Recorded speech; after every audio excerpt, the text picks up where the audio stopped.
مساء الخير جميعا. الله يمسيكم بالخير. في البداية شكرا جزيلا لحضوركم اليوم. إن شاء الله راح نقدم نتائج ورشة العمل اللي صارت قبل شهر تقريبا في 15/10. من خلال ورشة العمل طلع مجموعة من التوصيات والتحديات، وهذه تم صياغتها من قبل الميسرين اللي كانوا موجودين بورشة العمل، وبعدها هذه الملخصات تم تقديمها واعدادها ومناقشتها وحوارها. وطبعا الدكتور محي الدين دوق كرئيس المجموعه قام بتلخيصها كمان بشكل نموذج اللي يعطي جوده الكلام الموجود. احنا حاليا اليوم بدنا نعرض نتائج هذا العمل اللي صار من خلال الميسرين اللي قاموا بهذا الموضوع، والتوصيات اللي ممكن ان نطرحها للهيئه الاداريه او للهيئه الاداريه الحاليه او القادمه او للهيئه العامه، اعضاء الهيئه العامه من الناس المهتمين. قبل ما نبلش انا بس بحب احكي نبذه بسيطه عن ايش اللي صار حتى الان. اللي صار في مجموعه اسمها مجموعه الاسره، هي مجموعه موجوده على الواتساب بلشت ولا موجوده على الفيسبوك. هي مجموعه حواريه زي اي مجموعه ثانيه حواريه.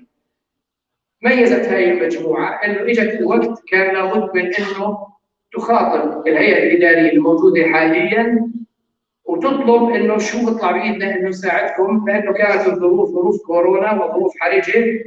فبالتالي بدا تعاون هذول افراد المجموعه بانه احنا متفقين على انه حابين نقعد مع الهيئه الاداريه للجمعيه ونطلب مساعدتهم ونعرض مساعدتنا لهم. في المرحله اللي بعديها برضه هذه المجموعه كمان قرروا انه لابد من عمل ورشه عمل اللي ينسمع فيها لاراء المختصين والخبراء واعضاء الهيئه العامه والمهتمين مشان الجمعيه الخيريه الشركسيه نحاول انه يكون في نوع من التغيير والنهضه في عملها. هذا العمل تطلب منا انه نشكل لجنتين. لجنه مطلق عليها اللجنه التنظيميه، واللي كانت مهامها مقتصره على موضوع زياره المؤسسات والتجمعات والمبادرات الشركسيه والطلب منهم انهم يحضروا ورشه العمل. وفي لجنه ثانيه تطلق عليها اسم اللجنه الاستراتيجيه، وهم مجموعه من الخبراء، مجموعه من الناس المختصين في العمل الاستراتيجي، وهذول الناس اجتمعوا مع بعض وحطوا الخطوات اللي ممكن انها تمشي عليها اي خطه او اي خارطه طريق لعمل مخطط معين لعمل الجمعيه الخيريه الشركسيه. حاليا احنا وصلنا لهذه المرحله. في البدايه بس بحب انه بدنا حدا من اللجنه التنظيميه واللجنه الاستراتيجيه يحطنا بملخص فقط عن وجهه نظرهم في العمل اللي قاموا فيه. في البدايه الاستاذ رائد الحكيم بده يحكي لنا بشكل مختصر عن موضوع اللجنه التنظيميه. تفضل استاذ رائد.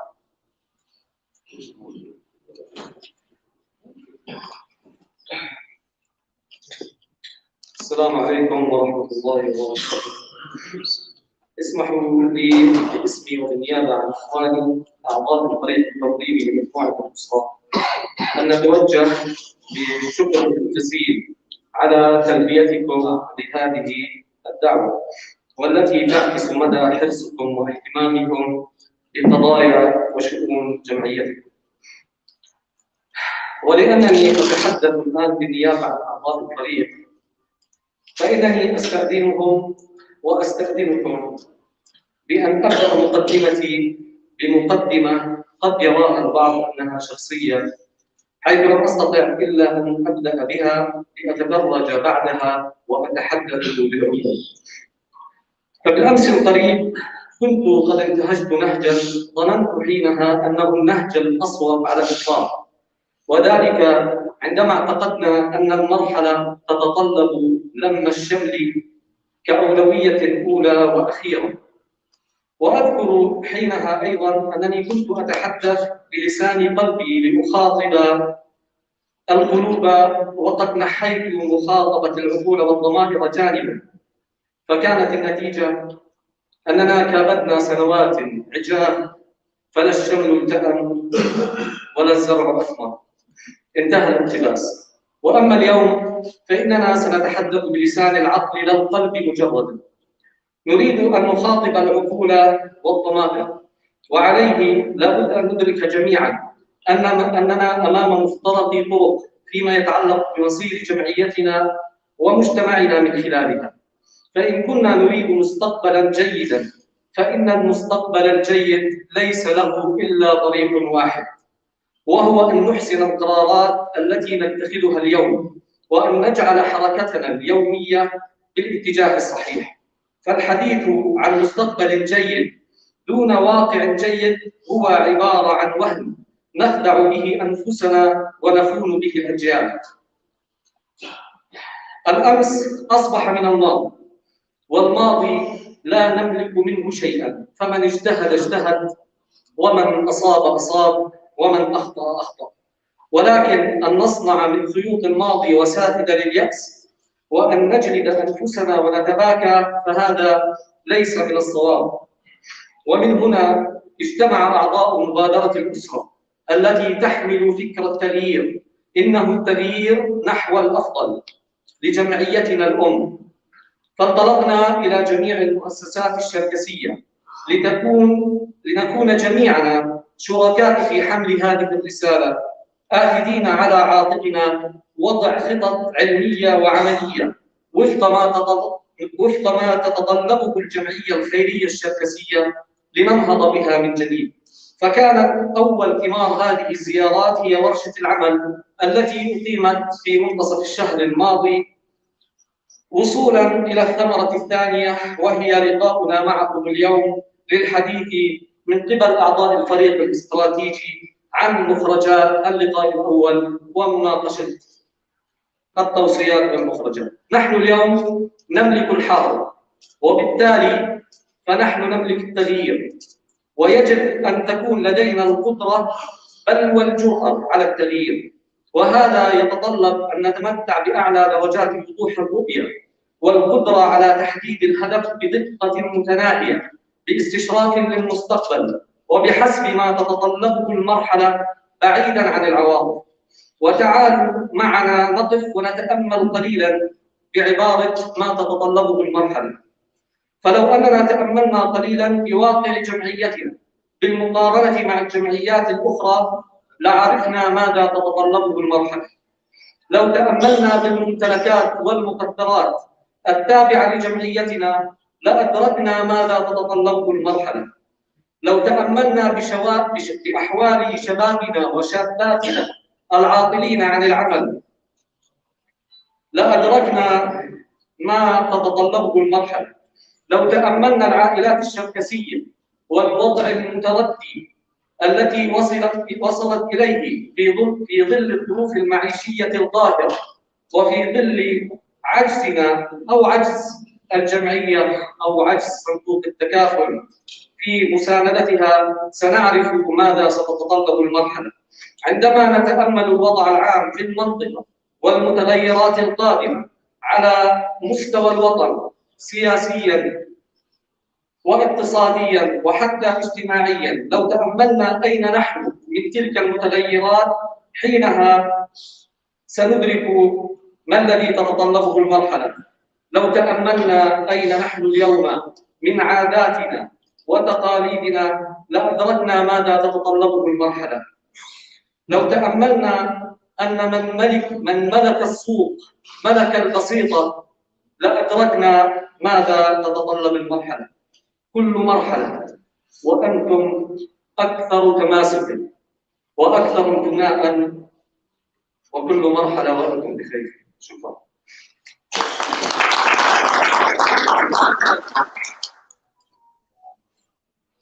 أستاذ سامي البلخر عن المجموعة والنشر الاستراتيجي. تفضل.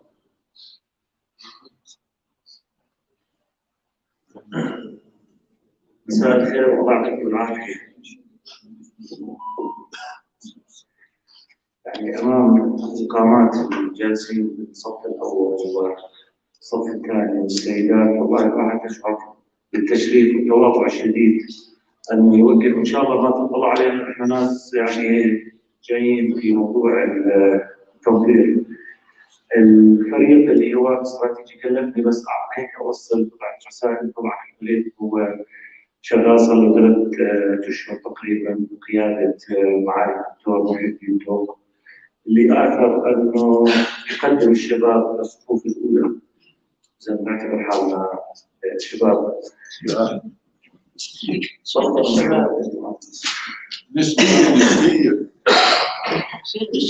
ابتداء مجموعة فريق الحوار الاستراتيجي هم عبارة عن أفراد يمثلوا أنفسهم كأعضاء هيئة عامة وليسوا يعني لا تتبع أي مجلس سابق ولا كتل حاليا مرشحة ولا أي مؤسسة قادمة تكنوقراط. يعني على موضوع مسمى فريق الحوار الاستراتيجي، المجموعة من خلال دراسة الأوضاع الجمعية وصلت لخلاصة أنه الوضع بحاجة إلى وضع مراجعة البنية التحتية والأساسات تبعت الجمعية. يمكن في انطباع عند العديد أنه اللي راح يتم طرحه اليوم هو عبارة عن استراتيجية، ولكن يعني تبين تماما مثل ما راح نشوفه حاليا أنه ما راح يقدر ولا أي جهة راح تقدر تمشي بمسار استراتيجي قبل ما يتم إصلاح البيت الداخلي، خاصة نحن نحكي عن بمنظومة الحوكمة والاستدامة المالية وعلاقة المركز بالفروع أو المنشآت. فما سيتم عرضه اليوم بيكون بهذا المسار، ما في حلول سحرية أو وصفة ممكن أي مجلس يطبقها وتوصلنا لبر الأمان. هذا خلينا اللي وصلت له او اللي وصل له طريق الحوار الاستراتيجي. المرحله بحاجه الى مساهمه من الجميع، ابتداء بالهيئه العامه وتحمل كل شخص من اعضاء الهيئه العامه مسؤوليتهم بطرح ما يرونه مناسبا ومتابعه ومراقبه اداء مجالس الاداره بشكل عام. المخرجات الحاليه هي تم صياغتها بناء على طروحات وضعها الفريق، وتم طبعا مشاركتها معكم جميعا من خلال مواقع التواصل الاجتماعي من خلال ورشه العمل، وهي مش لا تشير الى اي جهه لا مجالس سابقه ولا اي برامج مطروحه.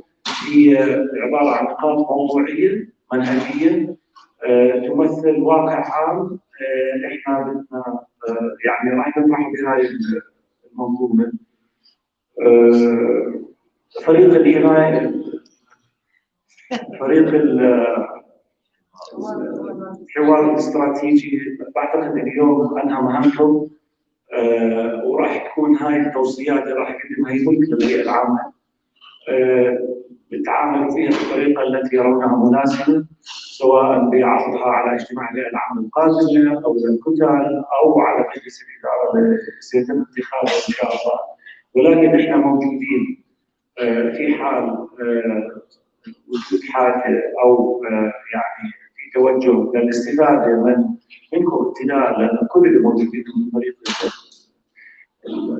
الاسره او مجموعه الاسره وكلها مجموعه الاسره واحنا كلنا اسره، يعني ما ننطلق بالمسمى، ولكن احنا جاهزين للخطوه الثانيه اللي هي بناء الاستراتيجيه اللي نعتقد احنا جاهزين جميعا انه اعداد الاستراتيجيه يجب ان ينطلق من مجلس الاداره، لانه هو ادرى بالموارد المتاحه وهو اللي بيحط الاهداف لنفسه. ما بتقدر اي جهه من برا تيجي تحط اهداف استراتيجيه للفريق، ولكن اللي حطيناه اليوم هو اطار ناظم لعمل بغض النظر وين اتجاهك، سواء بدك تروح يمين ولا شمال.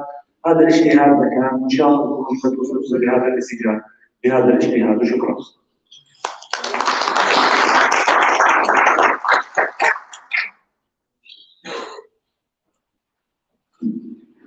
حاليا نبدا في المحاور اللي تم طرحها، وراح نبلش مع المحور الاول اللي هو الحوكمه والبيئه التنظيميه، والسيده ولاء اخو الصدر.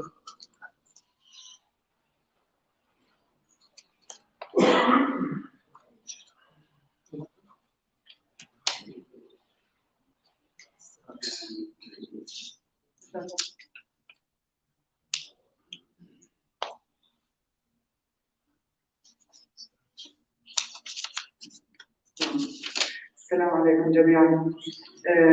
احنا في محور الحوكمه والبيئه التنظيميه نحكي عن القواعد الاساسيه لتنظيم عمل الجمعيه، نحكي عن ادوات واليات للمتابعه والتقييم والمساءله وترسيخ هذه الثقافه، حتى نحط ادوات الرقابه، يصير في ضبط العمليات ومأسس العمليات حتى يكون في نوع من الاستدامه.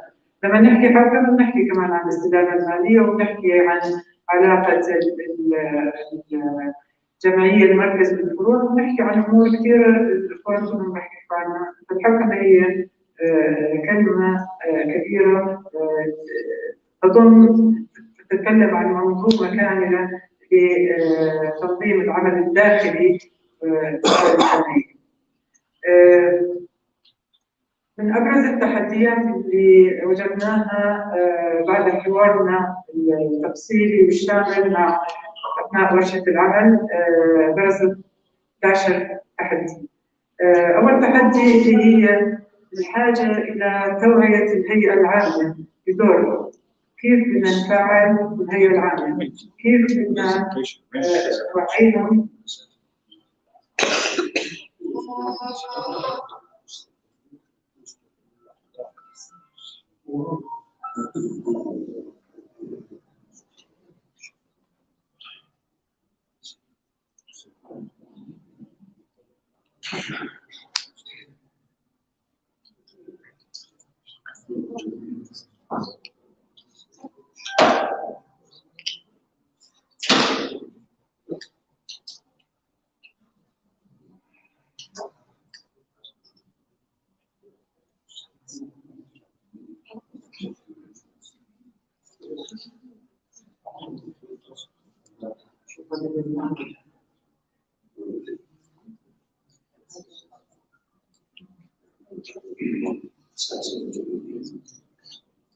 كيف في حدا من الشباب بفهم اكثر منك بالقرارات يا جماعه؟ يعني الشباب هناك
كنا نحكي عن توعية الهيئة العامة بدورها بصلاحياتها، كيف بدنا نفعل دور الهيئة العامة باعتبارها هيئة مشاركة وداعمة للهيئة الإدارية، يعني كيف بدنا نشتغل كفريق واحد بين الهيئة الإدارية والهيئة العامة.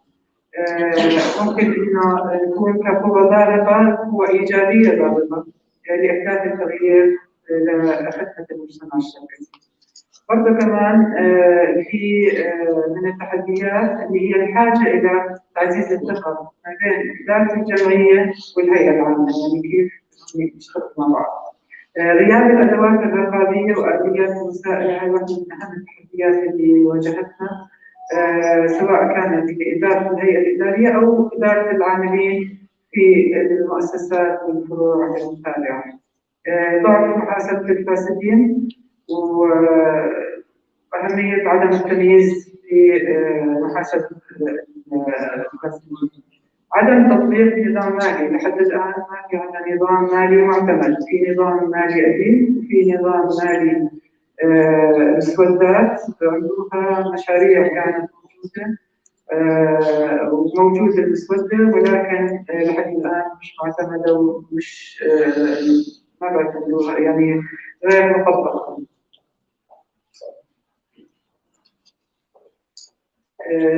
في برضه كمان اللي هي الحاجة إلى وجود حد أدنى من المعايير اللي ممكن إن ننتخب فيهم أعضاء الهيئة العامة، معايير للترشح سواء جرايات الخبرة أو التفرغ أو الاختصاص أو يكون عنده مهارات معينة، فلازم يكون في عندنا معايير للترشح، معايير حتى نوجه الهيئة العامة في اختيار المرشحين الأفضل لتولي مهام الهيئة الإدارية.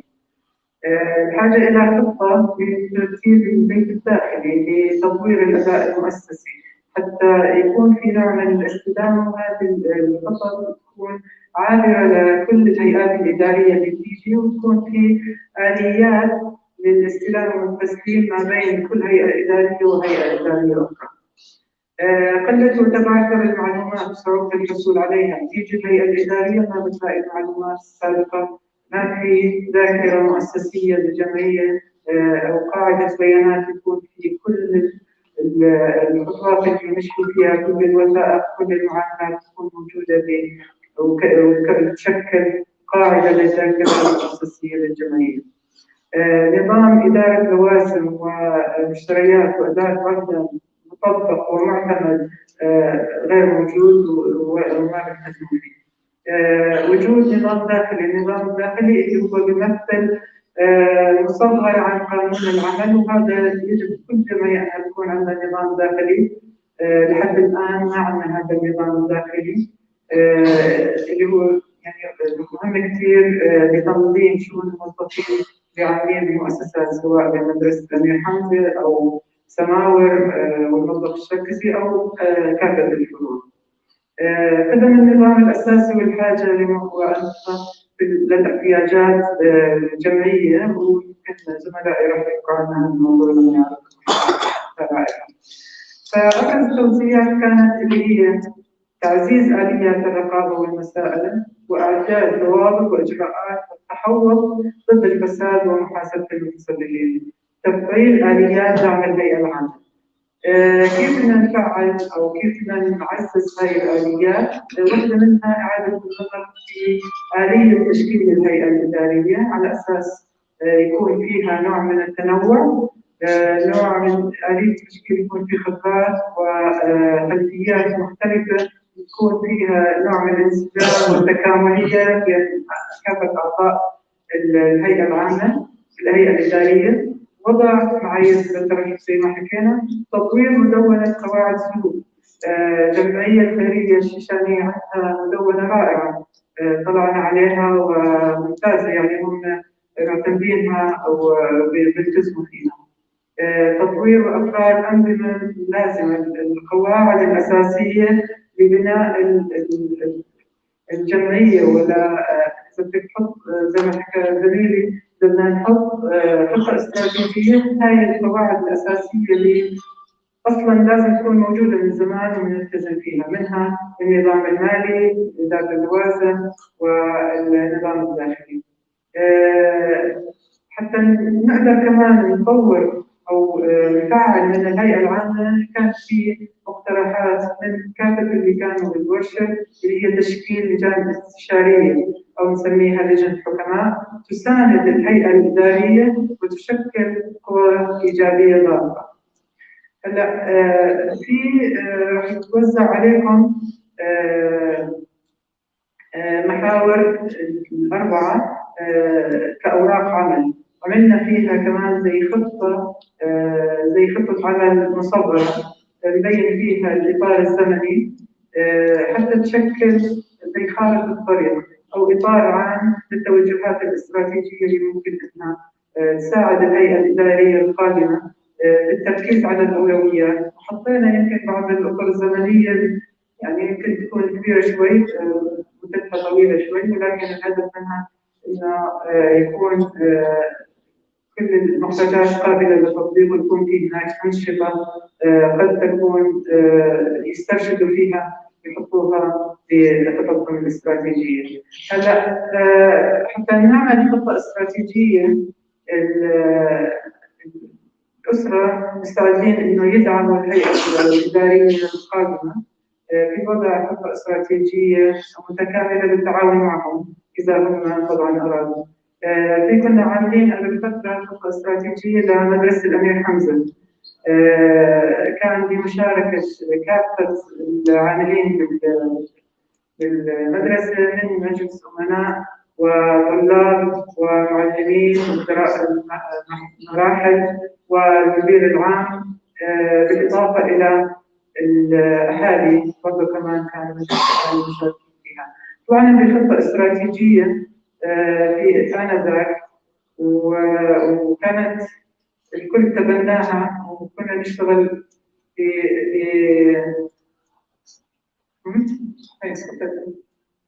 ما شاء الله.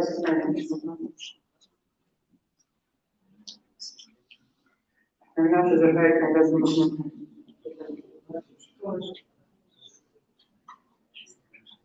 كمان. الفكرة من عرض هاي الخطة فقط حتى تجيبهم شو ممكن إنه يكون الخطة متكاملة، الخطة الاستراتيجية المتكاملة اللي ممكن إنها تكون للجمعية، كيف شكلها، شو بتتضمن. للأسف ما في إمكانية إن أنا أرد. أنا من هون طالعة لي بس طالعة من هناك أقليات بس ممكن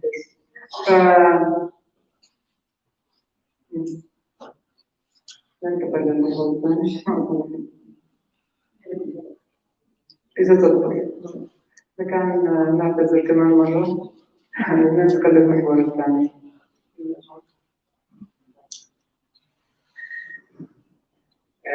شكرا أختنا.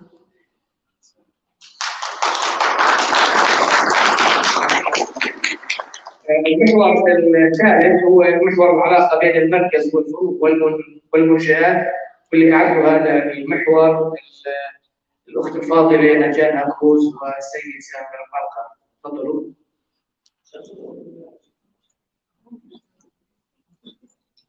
أيوة.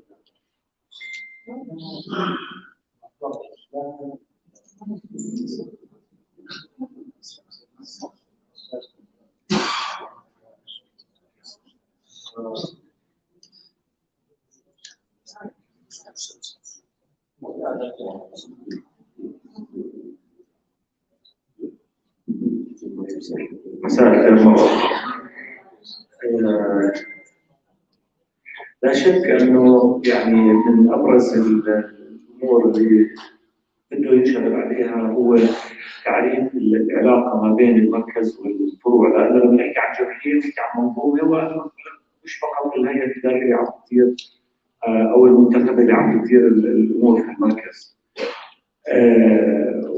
وفي حال يعني في عدم استقرار هاي العلاقة، هذا راح يكون له انعكاسات يعني سلبية على أداء الفروع والمنشآت، وتحديدا المنشآت. لا شك احنا هون عم نحكي عن الإدارة المركزية واللامركزية، هي مدارس إدارية، وهي طبعا قابلة دائما للاجتهاد، يعني مجال الاجتهاد فيها واسع وما في شيء صح وغلط، ولكن في ممارسات تطلع حاليا، بالرغم من انه الاداره المركزيه يعني هي مدرسه اداريه موصوله ومعتمده في العديد من المنظومات الاداريه، ولكن هي عاده تكون تطبق في نطاق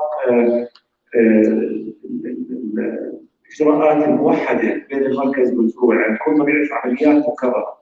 ولكن لما يختلف طبيعه المهام اعتقد بيكون الممارسات الفضة هي بتكون من خلال اللامركزيه. وذلك الاسباب المطروحه امام بغض النظر عن الصياغه، نحكي نحن عن الشخص المدير او الاداري. المواصفات المطلوبه هي مهارات اداريه قياديه، الكوميونيكيشن سكيلز، وليس بالضروره ان يكون هو متخصص فنيا. فانت بتستقطب الناس اللي عندهم الامكانيات الفنيه وانت بتدير هاي الموارد. من هون بنقول انه لا يعني انه الشخص اللي بوصل لمجلس الاداره بالرغم من القيمه الاجتماعيه والمهارات المحدوده في مجالات معينه مش بالضروره تمكنه من اداره نشاطات تربويه او نشاطات اقتصاديه مختلفه مثل الموارد الموجوده في الجمعيه الخيريه الشركسيه. فهذا بتحتم ان يتم الاعتماد على اصحاب الخبره اللي موجودين بهذه المنشات. بالاضافه لضعف عامل محدوديه الوقت المتاح برضو عند مجلس الاداره في التدخل والاداره المباشره والاداره المركزيه للفروع، تحديدا نحكي عن المنشات. يمكن الفروع الواقع ما حد يكون يعني الممارسات ماشيه بطريقه اسلس مقابل الممارسات اللي عم بتتم مع المنشآت زي مدرسة الحمص والسماء والمطبخ الإنتاج.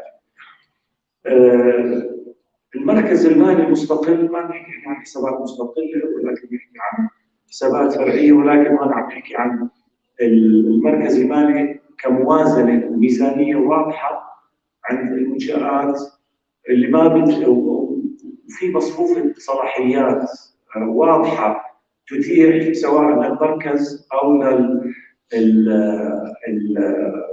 الفرع او المنشاه باداره هاي الموارد الماليه، وهذا مش موجود يعني، او خلينا نحكي في بعض الممارسات حاليا تعاكس او تخالف هذا الشيء. طبعا لما تكون هاي المنظومه غير مريحه عند الفروع او المنشات بتصير معدل دوران الموظفين عالي لانه مش مرتاح، وبالتالي هذا يعمل على اضعاف تراكم الخبرات اللي موجوده في هذه المؤسسات.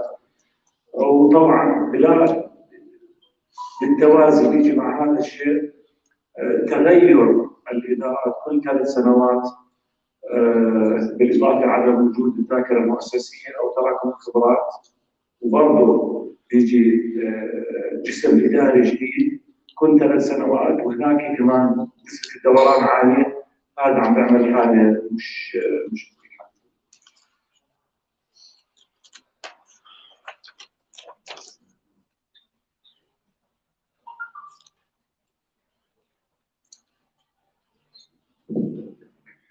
التوصية طبعا هذا برضه من يذكر، هاي المخرجات هي نتيجة بتعبر عن بغض النظر عن احنا كيف نستقبلها بواقعيتها، ولكن هذا ما اللي ارتأوا معظم اللي شاركوا بالورشه او من خلال الاستبيانات.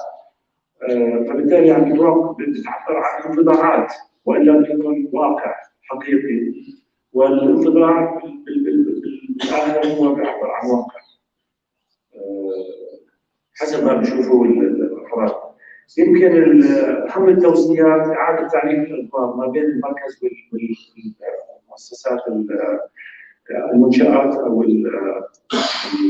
الفروع، والادوار هي ما بين دور رقابي وما بين دور اشرافي وما بين دور تنفيذي.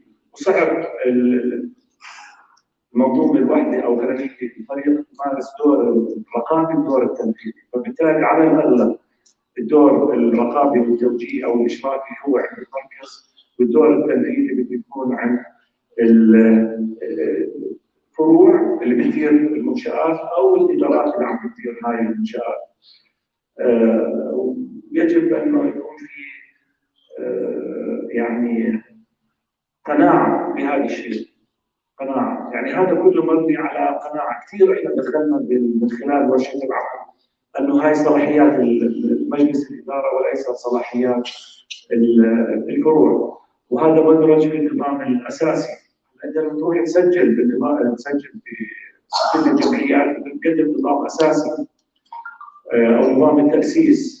الجهه التنفيذيه الوحيده اللي هي مجلس الاداره، فاكيد كل الصلاحيات راح تكون موجوده عند مجلس الاداره، ولكن ما في شيء بالنظام الاساسي بيقول ما تقدر تفوض الصلاحيات. بالعكس في يمكن حوالي 8 بنود بالنظام الاساسي الحالي يحض على تفويض الصلاحيات مع وضع صفوف ماليه ل 5000 دينار للسكر. طبعا لما يتم في تعريف الادوار العلاقه ما بين الاشرافيه والتنفيذيه بدها تكون مبنيه بناء على ارضيه مشتركه، بناء على خطط وموازنات بتعرفها الفروع من خلال مركز او خلينا نحكي بيانات ماليه مستقله خاصه فيها، وبناء عليها بيتم تفويض الصلاحيات لتنفيذ مهام محدده ضمن فتره زمنيه محدده ضمن موازنه محدده. هاي ممارسات اعتقد يعني بديهيه، ويمكن مش مضطرين انه نعمل ندوه عشان نقعد نحكي فيها، ولكن هاي في اغلب الحالات هاي بيعتبر علاقه قائمه، واللي بنظر للتذبذب اللي عم بيصير في اداء المنشآت تحديدا، تعرف انه لازم نرجع نحكي بهاي الامور مع انها بديهيات، ومش بحاجه لورشه عمل حتى نكتشفها، بس يمكن بحاجه ان نذكر حالنا انه مش احنا الوحيدين بالميدان، مش غلط انه نستفيد من الخبرات اللي موجوده، واحنا كمجلس اداره دورنا ندير منظومه وليس اداره المهام، اداره الفعاليات بشكل مباشر. والمركز المالي المستقل او المنفصل، بلاش نحكي مستقل، مهم جدا في اعطاء الاستمراريه والاستدامه لهذه المنشآت اللي بتكون عارفه حالها او قادره تخطط تحديدا، من غير ما يصير في مصطلحات تغول باستخدام الصلاحيات المركزيه الموجوده عند مجالس الاداره في موضوع الصرف والمناقلات من صندوق الى صندوق. يمكن يكون في، طبعا هذه منها مصفوفه صلاحيات عند مجلس الاداره، تتضمن كمان اداره الفروع واداره او الجهات اللي عم بتدير المنشآت.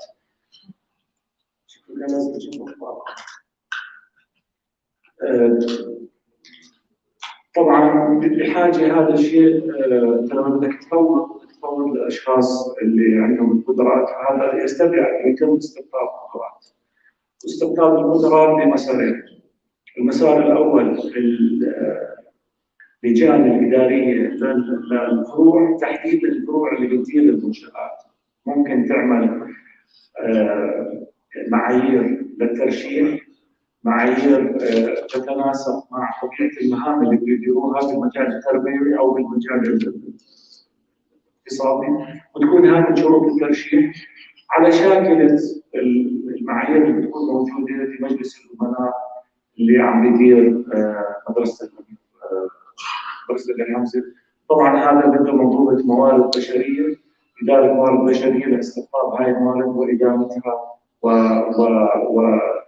وتعزيزها في استدامه النشاط.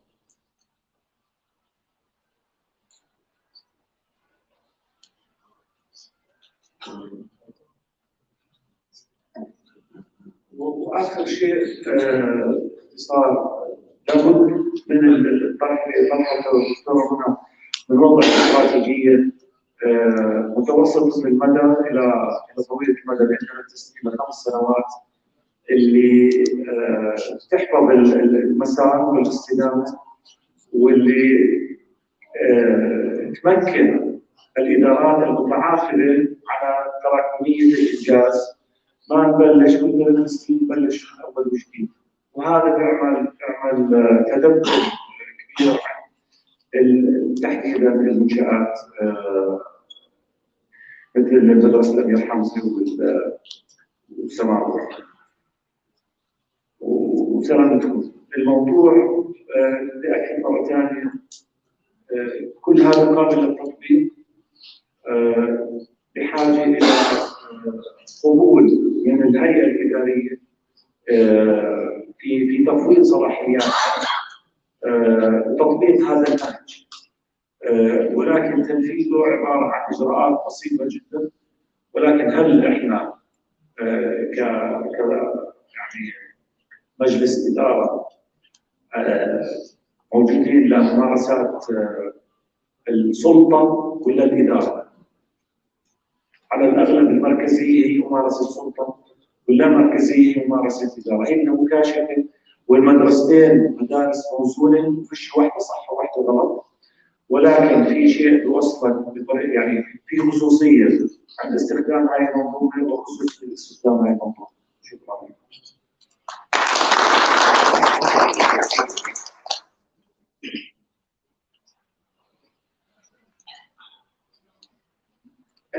بحب انوه انه احنا الاوراق هاي كلياتها راح نبعثها على السوشيال ميديا، راح تكون متوفره للجميع من خلال السوشيال ميديا. وما حبينا نطبع ورق لان الورق عم يتم استهلاكه يعني بشكل فائض، يعني زياده عن اللزوم. المحور الثالث هو دور الجمعيه في المجتمع الاردني اقليميا وعالميا، اللي اعدوا هذا المحور السيده ميرفت حموش والاستاذ امجد لمبز والاستاذ محمد الثاني. استاذ امجد تفضل.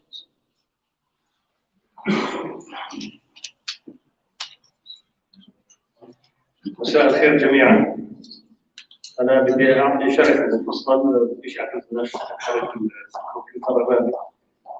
بجميع الاحوال هذا المحور النقاشات اللي صارت، خلاصه النقاشات اللي حصلت في ورشه العمل السابقه، تم دمج بعض الافكار او التحديات وتم الغاء بعضها، وتم اضافه مجموعه من التحديات. والحقيقه كانت الاضافات اللي وضعت كانت جيده وممتازه. الجميل في الموضوع ده كانت فئه الشباب في المجتمع الشرقسي، كانت اضافاتهم كثير رائعه جدا. احنا كجمعيه جديده شرقسيه في الاردن، احنا جزء من الاردن طبعا، والاردن جزء من العالم، والعالم نصف قريه صغيره. كل ما يحدث في اي منطقه في العالم احنا نتاثر فيه سواء ايجابا او سلبا. للاسف في المرحله الاخيره التاثر السلبي كان اكثر من التاثر الايجابي، يعني على مستوى اقتصادي او ثقافي او اجتماعي وحتى اخلاقي اذا لاحظنا في المرحله الاخيره. التوجه او التاثر اللي حصل بعد جائحه كورونا كان قاسي جدا على الجمعيه وعلى المجتمع، والتاثر الحالي في الاقتصادي اللي حصل بعد حرب روسيا واوكرانيا كان تاثير من ناحيه تقديم التبرعات والهبات على الجمعيه كان يتبرع ب 1000 دينار صار يتبرع ب 5000 قبل ما يتبرع.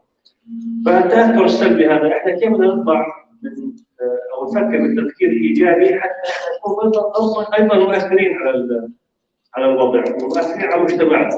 مين اللي بيأثر؟ مين اللي بيقدر يعمل هذا الحكي؟ هي الجمعيه الخيريه الشركسيه ممثله بالهيئه الاداريه اللي هي منتخبه اصلا من الهيئه العامه، وتمثل ايضا كل الشركات في الاردن كونها اكبر جمعيه في الاردن، جمعيه شركسيه مؤسسه عمل.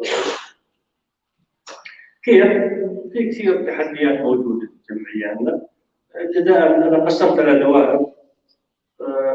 الدائره الاولى هي علاقه الاداره الاداريه مع اللجان العامه للجمعيه، سواء كانت اجتماعيه، ثقافيه، تكافل الى اخره.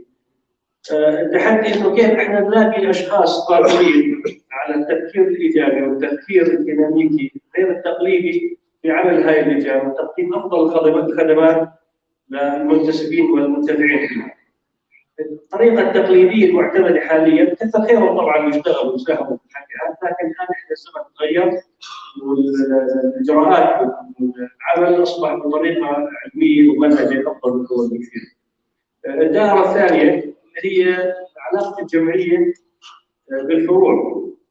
كيف احنا كهيئه اداريه المفروض انها تعطي مزيد من الصلاحيات للفروع وتعطيها ثقه اكبر واكثر، حتى هي كمان تقدر انها تستقطب اكبر عدد ممكن من الشباب والصبايا اللي بيفكروا بطريقه ديناميكيه حديثه غير تقليديه زي ما هو حل المركز، حتى يقدروا يقدموا افضل خدمات للمجتمع الشركسي في مناطقهم. الدائره الثالثه وهي العلاقه الجمعيه بالمؤسسات الشركسيه في الاردن. بدون تحديد اسماء يعني نادي الجيل، الاهليه، الاكاديميه، مؤسسه كوبات في النار، الهيئه الشبابيه الشركسيه، واخيرا نادي خريجي الناتج. كل واحد من هذه المؤسسات كل واحده لها توجه ولها يقدم خدمات بطريقه رائعه جدا، وتقريبا في كل واحده لها تخصص، مع بعض الاحيان بعض المؤسسات لها تشابه او تشاركيه في بعض الخدمات المقدمه او النشاطات. لكن احنا كيف التحدي نخلي المركز الجمعيه هنا انه يتعاون مع هذه المؤسسات حتى يكون في كل مؤسسه تقدم شيء يساعد في الجمعيه، تساعد الهيئه الاداريه في تقديم جانب معين. يعني عندك مثلا نادي الجيل الاقرب جغرافيا للجمعيه، عندك فريق تجد سوق ولاعبين بيلعبوا على مستوى عالي جدا، اي لاعب ممكن يحط على الشركه وشعار الجمعيه يلعب في اي محفل دولي اي بطوله عالميه راح الناس تشوفه تتساءل عنه، قدمت خدمه اجتماعيه قدمت خدمه جيده هذا اللاعب. كذلك ايضا الهيئه الشبابيه بتقدم خدمات او اتجاهات سياسيه معينه او اجتماعيه، وباقي المؤسسات وجميع الاحوال كل اعضاء هذه المؤسسات هم اعضاء في الجمعيه هم بشكل عام، اذا هم يمثلوا المجتمع الشركسي بشكل كامل. الدائره الاوسع شويه هي المؤسسات غير الشركسيه، الجمعيات الخيريه اللي في الاردن اللي تاسست بعد بسنوات طويله وسنوات كثيره في تقديم الخدمات واسلوب تقديم الخدمات واسلوب جمع الاموال حتى تقدم لازم احنا كلنا نتعاون مع المؤسسات هذه بطريقه فنيه بطريقه يعني تكون راقيه جدا بمستوى اللي احنا معروف عندنا المجتمع الشركسي، حتى احنا نستفيد من الخدمات اللي قدموها من تجاربهم وخاصه المجال الاستثماري اللي احنا نفتقده في الجمعيه. الدائره اللي اوسع شويه هو الدائره الاقليميه في المنطقه، احنا في عندنا جمعيات في سوريا، صار في جمعيات في لبنان، في العراق، يعني لازم احنا كمان نتعاون معهم بشكل قوي جدا على المستوى القومي والاجتماعي. في عندنا المستقبل ابعد شويه اللي هو الجمعيات الخيريه في تركيا. احنا كيف نقدر نتعاون مع الجمعيات الخيريه في تركيا بطريقه استثماريه، بطريقه اقتصاديه في مجتمعنا الشركسي في الاردن. احنا قادرين انه من خلال الشركات الاقتصاديه الموجوده مصالح تركيا وشركات شراكه استثمار انه نكون احنا داخل للأردن بشكل عام حتى نقدم المصانع الأردنية في تركيا، نستفيد من المصانع الشركس والغير الشركس التركية في تركيا في الأردن، حتى يكون لنا احنا في المجتمع الأردني ولدى الحكومة الأردنية وحتى الديوان الملكي وضع الجمعية الشركسية قدمت شيء اقتصادي واستثماري وفادت الميزانية وفادت الاقتصاد الأردني بطريقة جيدة. النقطة الأبعد شوية هي الجمعية الخيرية، الجمعية الشركسية العالمية اللي مقرها بالقفاص اللي تقدم الجانب القومي إجمالا. احنا في كل فترة يصير اجتماع للجمعية العالمية وبيطلع مندوب بالأردن. هذا المندوب قد يمثل نفسه في الفكر تبعه في الجمعية العالمية ولا يمثل مجموع شركس في الأردن بشكل عام. والدورة اللي بعدها يجي أشخاص آخرين بيحكوا فكر ثاني، في أشخاص آخرين بعد كم سنة يعني فيش توجه عام عندنا في شركس في الأردن اللي نصوت عليه في هاي الجمعية العالمية. كل إدارة تيجي لها توجهها الخاص، ناس مع السفارة، ناس بعطي أمثلة طبعا ولا أهم أحد، ناس مع السفارة، ناس مع جورجيا، ناس مع روسيا، ناس مع جورجتاون إلى آخره. لكن الاشخاص اللي يروحوا قاعدين هذول يمثلوا الفكر الخاص فيهم مع فكر المجتمع الشركسي بشكل عام. احنا لازم يكون في عندنا مكتب في الجمعيه موجود، مكتب دائم يمثل ايش احنا توجهنا العام في هاي الجمعيه العالميه من خلال ايجاد خبراء لازمين وكاملين متخصصين في كل الاتجاهات فكريه واقتصاديه واجتماعيه في مكتب دائم في الجمعيه. وشكرا لاستماعكم ويعطيكم العافيه.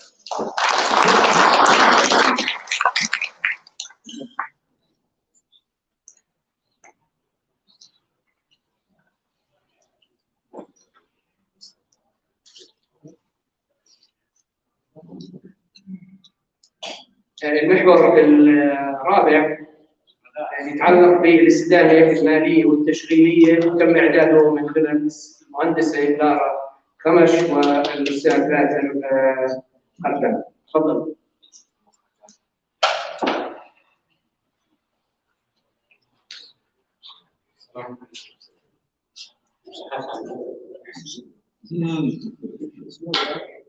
مساء الخير جميعا. أول شيء بحب أبلش نشكر الجميع على الحضور وتواجدهم معنا الليلة. هذا بينعكس كثير عن الاهتمام بخلوه بشكل عام أو الجمعية إن شاء الله كيف قدام تكون. طبعا لما بنحكي عن موضوع الاستدامة المالية وبنحكي بشكل عام ما بدي أدخل أكيد هلا بنورجيكم سلايدز اللي بتوضح ايش الخطوات وحصول النقاط اللي حكينا فيها واللي رح نعرضها. لكن مع هيك شغله بعتقد ان دائما الواحد بفكر بشنو هي اكبر موضوع، شو وضع الجمعيه بشكل عام والمشاكل اللي شيء. يعني مثلا احنا شغلنا لما عملناه، بحكي مثلا عن شغلي وعن شغل الكل كمان الاداره والاخوان الثانيين، ما جبنا شيء، لكن يمكن اللي قدرنا نعمله يمكن حطينا نقاط تفصيل اكثر، او حتى يمكن حطينا نقاط ما كانت يمكن في اغفلنا نقاط. لكن الموضوع انه الواحد يطلع على المخرجات في النهايه موضوع يعني ضروري الواحد يحكي عن منهجيه كانت هي موضوع سرد واقع، يعني بمعنى اكثر ايش الامور اللي على ارض الواقع هي من ناحيه خلينا نقول ديناميكيه الجمعيه. واحنا الاليه كانت على ثلاث شغلات، ثلاث وثائق اساسيه اللي هي الميزانيات، النظام الاساسي، وقانون الجمعيه. ليش الثلاثه هذول هم بيعطوا التكامليه تبع ترابطهم الثلاثه مع بعض. البيانات الماليه بتحكي عن واقع الجمعيه من ناحيه الاداء المالي والمكونات، ايش لها اصول وايش لها حصول وشو وكيف نتائج هاي الاعمال. ربط هذا الموضوع مع النظام الاساسي بحط لك الاليه اللي كيف هي من اساسها وجهه الجمعيه، ايش المراجع اللي بدها تكون موجوده بالتنفيذ بالميزانيات او حنقول بالدور المالي والاداء الشامل، مربوط بعدين بالنظام الاساسي. بعدين موضوع قانون الجمعيات اللي هو المظله الكبيره اللي لازم تشتغل من خلالها الجمعيه وتكون هي محدده لها، وحتى كمان الانظمه الثانيه ما يخص مثلا ضريبه المبيعات، قانون العمل، ضريبه الدخل، كل هذه الامور. فالترابط بين هذول هذا هو الاساس. هلا لما نيجي نحط النقاط نقدر نحطهم وراح نحطهم هلا، لكن انا لما نطلع على هذا الحكي، انا باعتقادي الشخصي المشكله تبعتنا مش بانه ناس يجي ويطلع على الدوكيومنتس، يطلع على يقسم الشغل على محاور او كذا، بقدر ما هو مشكلتنا بالفكر. يعني زي الجلسه اليوم، هذا لو انه اجتماع هيئه عامه وهلا موجود يمكن ان شاء الله لما يكون في عندك اجتماع هيئه عامه يكون موجود كل الهيئه العامه، يكون بدك اساسيات ليقدروا يتفاعلوا مع الهيئه الاداريه بدال الجمعيه للسنه الماليه. يعني انا باعتقادي المشكله انه احنا كهيئه عامه مش عارفين، مش عارفين لسه مش الدور مش فعال بالنسبه للهيئه العامه. بمعنى ما بعرف، انا بدي اسال سؤال بس مش شرط حدا يجاوبني عليه. قديش من الموجودين قاري ثلاث شغلات مع بعض؟ اخر بيانات ماليه صادره، النظام الاساسي، قانون الجمعيات. هدول الثلاث شغلات يعني اي واحد لو انه كان يعني اذا بدي اطلع من باب الجمعيه واروح على اشخاص حاضرين بالهيئه العامه للشركه، هو قبل ما يروح على الهيئه العامه يكون ارى الميزانيه وعارف وكذا وكذا وكذا. فهذا الدور اللي لازم تلعبه الجمعيه الهيئه العامه من باب تفاعلها مع الهيئه الاداريه، لانه بالنهايه هنا الخلاصه وهنا بصفي موضوع تشيكس بالانس. يعني احنا ما نقدر نيجي نقول والله كل شيء على الهيئه الاداريه ولا كل شيء على الهيئه العامه، ما هي دوره كامله. هذول الاثنين لما يكونوا عارفين دورهم وعارفين شو لهم عليهم بصير في عندك تفاعل صحيح، بصير في وحدات قياس. لانه بالنهايه انت لما تيجي تقول والله انا بدي اشتري اسهم بشركه وانا بطلع على الجمعيه، مضبوط هي جمعيه خيريه ولازم تضل خيريه، لكن لازم تدار بطريقه انها مؤسسه ماليه. انه ما في منطق انك انت تيجي تقول والله لانها جمعيه خيريه بده يكون يمكن ما بعرفش قديش دقيق استعمال الكلمات، انه والله لازم يكون في عندنا سماور يمكن 200 وحده تشتغل بس يمكن 50 منهم انه مش قادرين نساعدهم فبنشغلهم. ولا لما نروح مثلا على المدرسه نقول والله في ناس بيدفعوا اقساط بدنا نسامحهم. طب ما هو هاي يعني عيار هيك شغلات، هي مساله وقت اللي بتستنزف الموارد بتصير بعدين بالسلبي. فاداره الامور لازم تكون زي كانها اداره ماليه كامله متكامله تدار كشركه، لكن عوائدها ترجع على المنتسبين انه ما في توزيع ارباح. بس انا بدل ما اجي اقول والله بدي اشغل لي 20 السنه الجايه اذا بدينا كويس بشكل 50، اذا قدرت ارتقي بنظام المدرسه بحط يمكن في يو اي بي بدل ما اخذ قسط. ما بعرفش اذا مثلا 1000 دينار بدل يقولوا بدي اعمله 5000 و10. فالمشكله اظن انا بقناعتي الشخصيه هي الفكره، وليست انه في ناس اجوا تيم وقعدوا يشتغلوا نحط هيك لازم وهيك لازم وهيك لازم. احنا نفسنا لازم نتفاعل اكثر مع دورنا. لما بدنا نختار مين بدنا نجيب هيئه اداريه يكون في وحده قياس قريبه. طبعا في واقع بدنا نتعامل معه انه والله لساتنا بدنا نحاول ناخذ خطوات للامام، لكن الخطوات للامام ما راح تصير بسنه وسنتين. فلذلك بدك زي ما بقول دق على الحافر ودق على المسمار بين التنتين. بدنا نجيب ناس كويسين وكفاءات بيشتغلوا بدل والله على الهيئه الاداريه ولا اللجان ولا تجيبهم على مجالس امناء اللي هو بس لازم يصير في نقله نوعيه. لانه مثلا اخر ميزانيه صارت للجمعيه سنه 2020 وظل احنا صرنا قبل ما خلصت 22 وفيها تحفظات. طيب السنين اللي قبل فيها تحفظات. طب ايش 21 22 وين نروح؟ نفس الشيء النظام الاساسي، النظام الاساسي فيه مواد بتحكي عن ادوار بالهيئه الاداريه نازلين على الليفل تبع الكادر التنفيذي.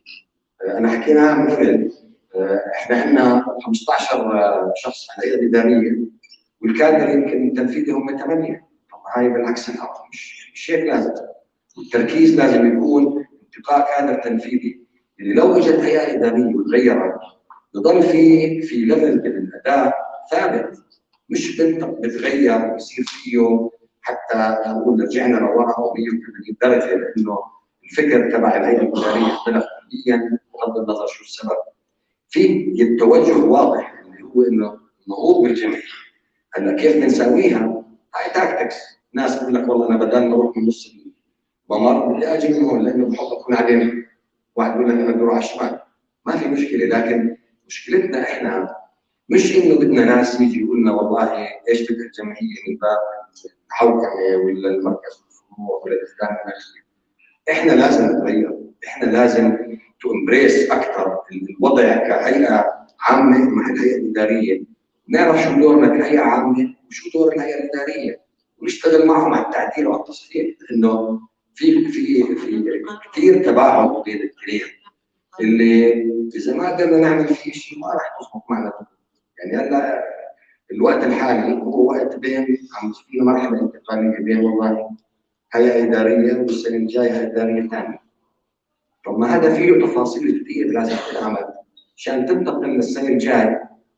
مين اللي بده يسميها؟ يعني اللي الكادر الجديد او خلينا نقول الهيئه الاداريه الجديده بدها تيجي على واقع، بدها تعرف كيف تتعامل معهم. في النظام بقول لك في استلام وتسليم، طب شو الآلية اللي بدك تحطها مشان تقدر تعمل نظام استلام وتسليم صحيح؟ الواقع على الوقوف على كل البيانات الثانيه من ناحيه والله محتوى المفارقات بين النظام الاساسي والمطبق. يعني لما كثير نقعد نحكي نظام مالي، طب ما هو النظام المالي محطوط بالنظام الاساسي في 2010 يمكن، مش انه هذا شيء جديد بزر الباراشوت وما في نظام مالي وهلا اذا بدنا الفكر ما عماله ياخذ انه لازم نطبق البنود ونمشي بالاصول مع ايش بفرض علينا النظام الاساسي وايش بفرض علينا قانون الجمعيات، لانه عم بيصير في مفارقات كثيره اللي ينسى عن وضع الجمعيه كجمعيه داخليا بتحطها للخطر بكيانها، وهذا كثير مهم ومش لازم نضلنا نمشي فيه الموضوع زي هذا. يعني انا بتمنى من الموجودين اذا بيقدروا ياخذوا اخر بيانات ماليه صارت يطلعوا عليها، واكيد مش بتكون محاسب، لكن اللغه اللي بتنحط فيها البيانات الماليه الصادره عن المدقق الخارجي بتوضح لك اذا في مفارقات وايش في شغلات رئيسيه بالميزانيات. كذلك الامر بالنظام الاساسي، لو قريناه بنشوف كلنا بنعرف كلياتنا نتفاوت مثلا بالمعرفه بواقع الحاله الجمعيه، بس بصير في عندنا نقاط على ايش لازم يصير، ايش حقوق الهيئه العامه وايش حق الهيئه الاداريه. الثالثه الاساسيه اللي هي كمان قانون الجمعيات اللي بتطلب انه يصير في ريبورتنج معين من المؤسسات للوزاره مشان تضلها ماشيه صحيح.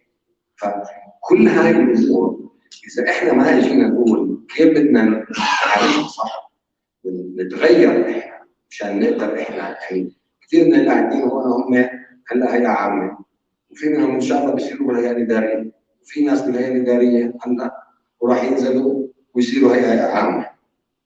طب ما هو هذا الدور بده يكون معمول بطريقه مترابطه وصحيحه، لانه الانتقال من هيئه لهيئه هو عماله بيخرب كل اداء الجمعيه. يعني مش قادرين نقيس وين المفارقات لانه في غياب، ما في امتداد بين جهه خلينا نقول هيئه لهيئه ثانيه. النقاط هلا يعني زي ما بقولوا انا بقسمهم على السريع، لكن انا بنظري مش هي هاي اللي بتقدر تخلينا نمشي اكثر لقدام. يعني هون اول شيء حطينا احنا عملنا هدول الباي شارت على موضوع لما عملنا استبيان 60% مش قارين النظام الاساسي، 90 ما بيعرفوا عن قانون الجمعيات، ويمكن 75 مش شايفين الميزانيه تبع 2020. طب ما هو انت بدك تاخذ الاساسيات هاي، يعني زي اي واحد قاعد بهيئه عامه لشركه بده يستمع للبيانات، البيان الوضعي، التقرير المالي والتقرير الاداري واي افكار ثانيه بتطرح من الهيئه العامه او الهيئه الاداريه او مجلس الاداره.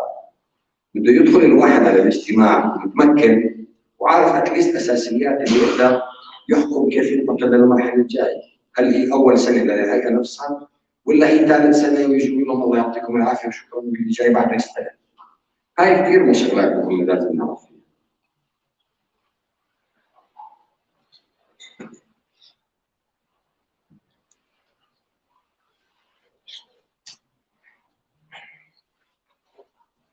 هلا زي ما قلنا التحديات والمشاكل، الميزانيات ما بتطلع بالوقت الصحيح، يعني احنا زي ما بقولوا احنا على نهايه 22 في عندنا ال 21 و 22. هل بتقدر تلحق من هون لنص واحد تصدرها ولا شو الترتيبات؟ ما بنعرف، مشان يصير في زي ما بقول انتقال كامل من هيئه اداريه لهيئه اداريه. ضعف الايرادات هذا الكل بيعرفه، لانه في عندك فروقات كبيره بين انه في عندك انظمه داخليه وحتى ديمومه ثبات الكادر المسؤول عن اداره بشكل رئيسي للمدرسه والسماوات. الايجارات كمان موضوع ثاني. المصاريف كمان اللي يمكن اوريدي هي في منها موضوع زي ما كنت حكينا شوي عن موضوع والله بنشغل ناس اكثر او نعفي ناس من الرسوم السنويه للمدرسه. ضعف النظام المالي، لانه يعني كان في قبل حديث انه والله ما في نظام مالي، في نظام مالي بس ما حدا بيطلع عليه. ويمكن هذا وقت بدك ترجع كيف تسلسل زي ما حكوا الاخوان قبل شويه، ما عندنا هذا الشيء، فما بتعرفش وين بدك تروح تدور على المعلومات. غياب دراسات الجدوى زي ما بقول هذا مربوط مع اي مشاريع كبيره بدك تعملها، بدك تاخذ زي ما بقول الشيء اللي هو يكون عندك الفورم جادجمنت، يكون المعلومه الصحيحه لتقدر تاخذ قرار، وهذا بيكون مبني على ناس لهم خبره بالموضوع. اذا بنحكي والله على مدرسه بدنا نجيب اكاديميين، اذا بنحكي على والله سماوه بدنا نجيب ناس بفهموا بالهوسبيتاليتي او بفهموا بالطعام والشراب، ما بيقدر واحد مالي يجي يصير يحكي عليهم، وهذا مش شغلته. تقيد بالانظمه والتعليمات هذه اللي كمان مهمه كثير، كنا نحكي شوي قضيه الدخل وزاره المبيعات اللي قبل كم من سنه صار في كثير مبلغ كبير اندفع عليه، اللي ممكن يعني ما بدي اجزم انه كان ممكن نتفاداه، لكن ما بعرف اذا كان المعالجه هي انسب شيء. الجانب التنظيمي والاداري، حتى الكادر التنفيذي، يعني كيف بدنا ندير مؤسسه اذا الهيئه الاداريه اكثر من الكادر التنفيذي؟ هو هذول بدك تجيبهم وتعدهم شو لازم يساووا، والهيئه الاداريه بتلعب دور التخطيط والاداره او الاشراف، اما اللي بنفذ والكادر التنفيذي هاي لازم ينظر لها بنظره شموليه، يصير في انتقاء اكثر للناس اللي بيقدروا يعطوا ثبات ويقدروا ينفذوا حسب شو بينعطى. المباني كمان سبيس يوتيلايزيشن المساحات هذا موضوع مهم.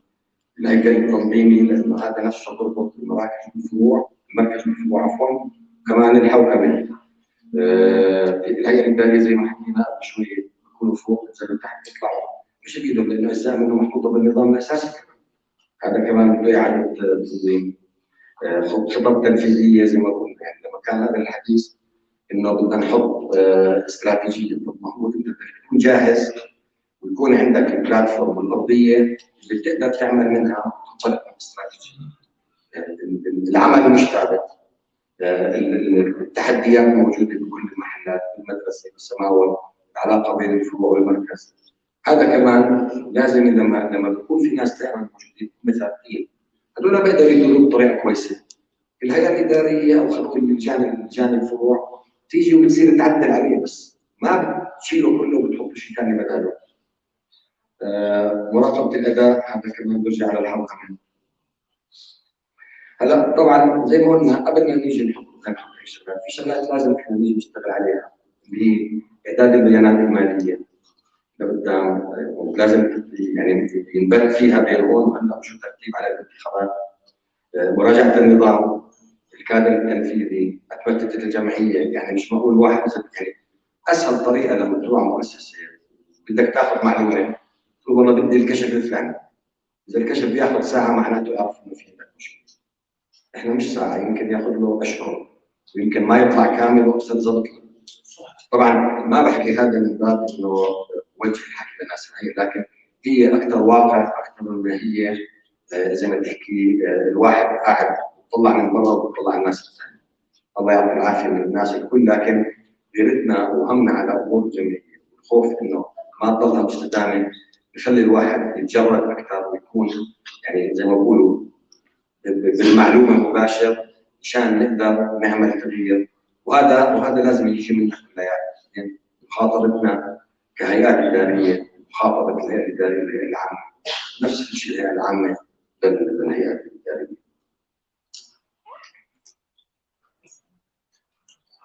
ما بعرف شاء الله اكون اوفيت زي ما بقول. اكيد البيانات هاي كلياتها واللي حكينا فيه موجوده وسهل الكل عنده اياها، لكن لو نطلع لقدام خلال يمكن ال4 اشهر الجاي لازم كلياتنا نتابع اكثر، نيجي نقول نطلع ونقول كمان مره هذا لو اجتماعي عامه ويكون الناس قاعدين وكاملين، انا متاكد السنه اللي بعدها راح يكون احسن والجمعيه الامور راح تصير احسن. تتعبنا ان شاء الله. شكرا.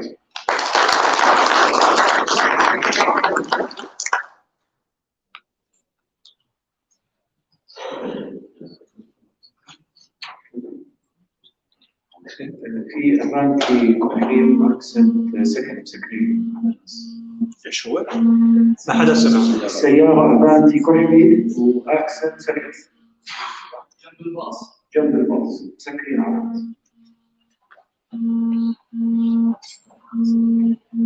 احنا هيك المحاور اللي طرحوا ال4 محاور هيك خلصناهم.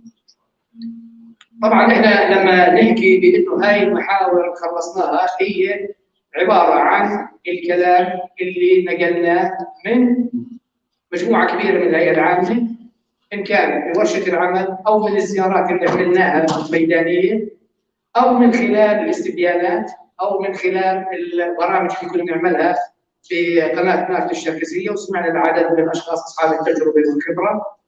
هذه الملخصات تقريبا يمكن معظمنا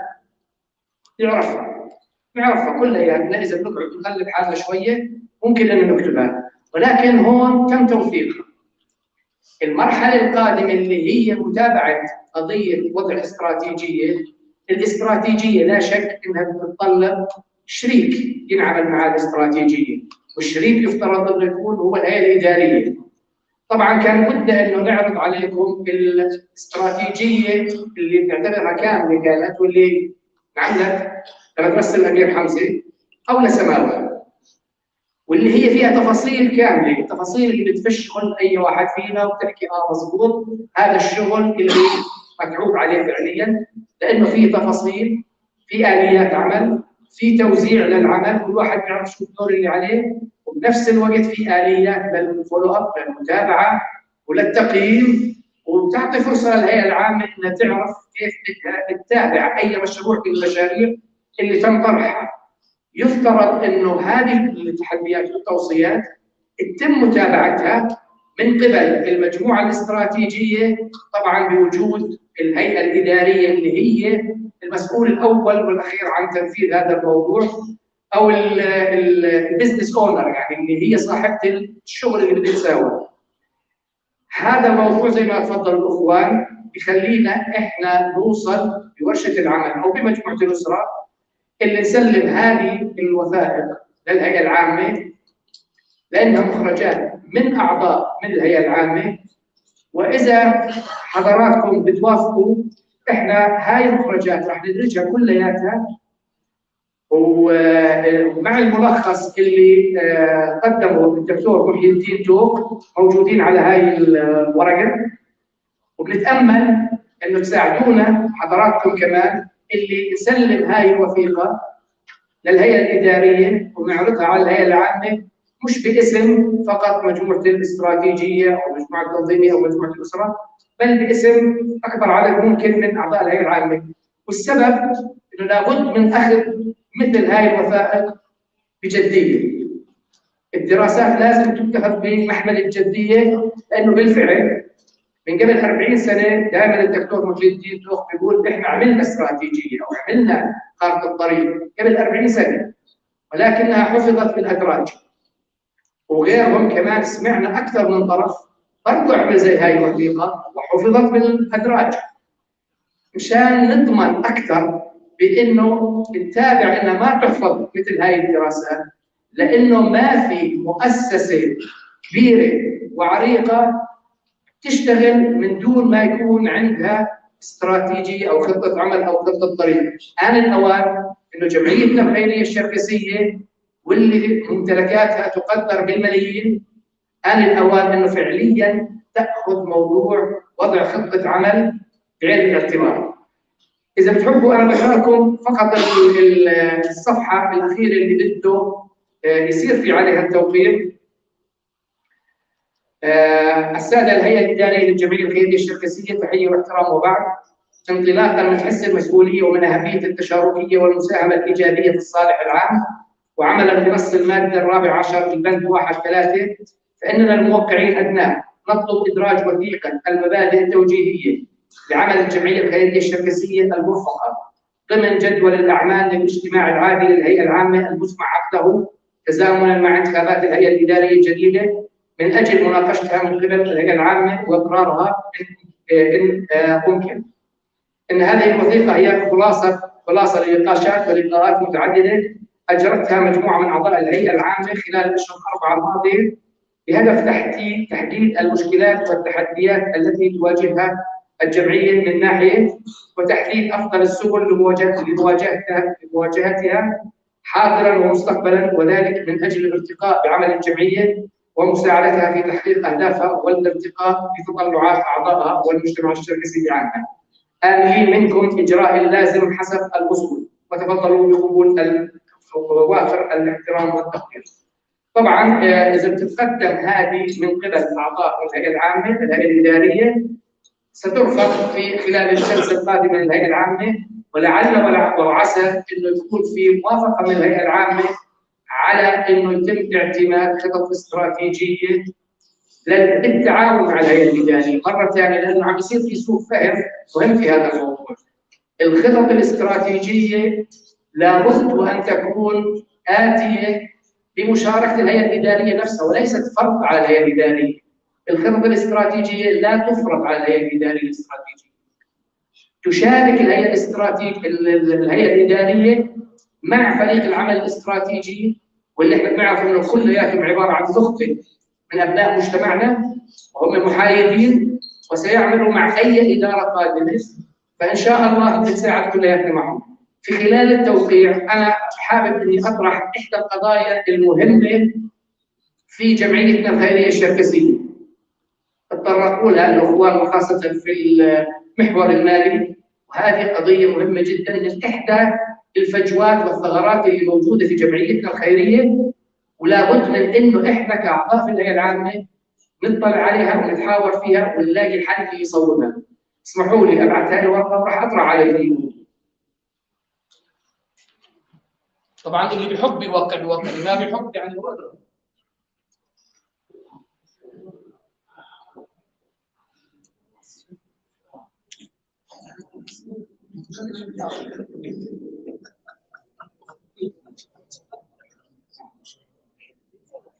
طبعا احنا الدكتور محيي عم يستنى منك مداخله بالوقت اللي بتشوفه مناسب. تحب تعمل مداخله؟ تفضل.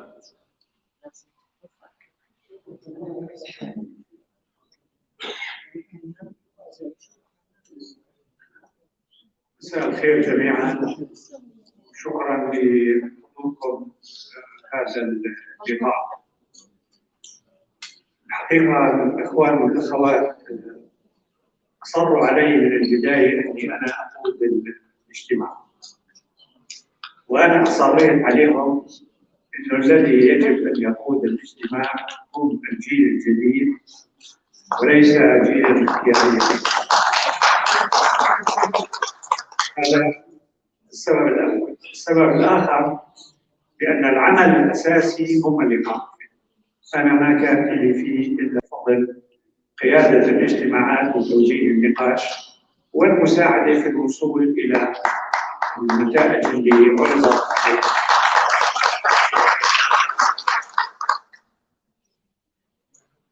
هلا لما نكون نحن قريبين جدا من القاده ما نشوفش تفاصيلها كثير.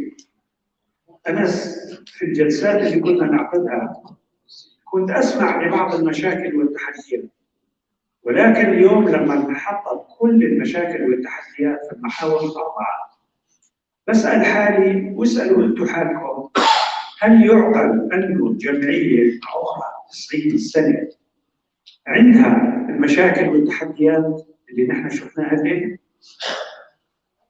انا متفاجئ بانه بعد هذا العمر الطويل مثلا النظام الاساسي تبعنا مش موجود. لا يتواكب مع العصر اللي نحن موجودين فيه. النظام المالي تبعنا فيه ثغرات هائله. ما فيش في عندنا نظام لتنميه وتنظيم الموارد البشريه، الاداره الداخليه، لاسس الرقابه، المعايير الاساسيه للعمل. ما فيش في عندنا جسم لوضع السياسات. في عندنا جسم واحد اللي هو مجلس الاداره اللي برسم السياسات وبينفذ وبيراقب، مفترض انه هو بيحاسب. الاداره الحديثه بالعالم هاي المهمات كل واحد يقوم فيها جسم مختلف. في جسم لوضع السياسات، في جسم بينفذ القرارات في تنفيذ السياسات او في تحقيق السياسات، وفي جسم بيراقب، وفي جسم بالاخير يقول هذا اخطا وهذا اصاب، وبالتالي يجب ان يكون في محاسبه ويجب ان يكون في مساءله. احنا لغايه الان بعد مرور 90 سنه حاطين كل هذه الامور في ايد جسم واحد. ارجو ان لا يفهم من حديثي اي نقل للهيئات الاداريه السابقه، على العكس من ذلك تماما.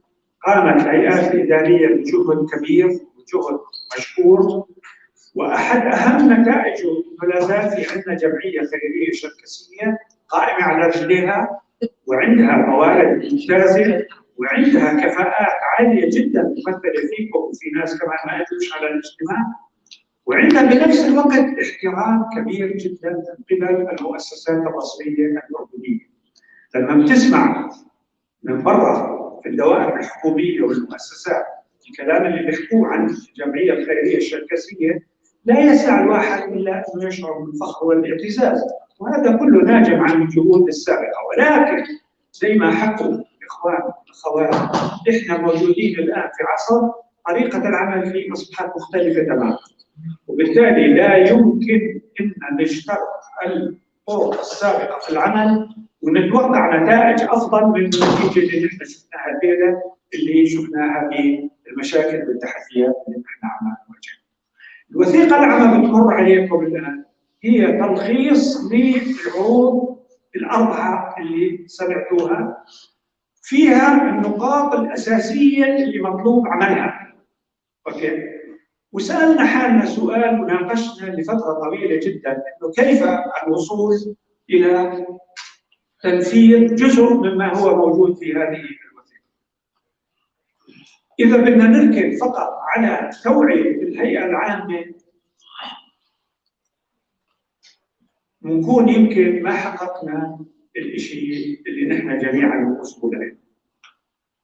واللي موجود هون واشتغل في الخطط السابقه الله يطول عمر الجميع يعرفوا ان من 40 سنه وبعدين 30 سنه وبعدين 20 سنه وبعدين 10 سنوات عم نقوم بنفس العمل وما عم نتحقق عندنا نتيجه. فقلنا نحن نلجا لماذا؟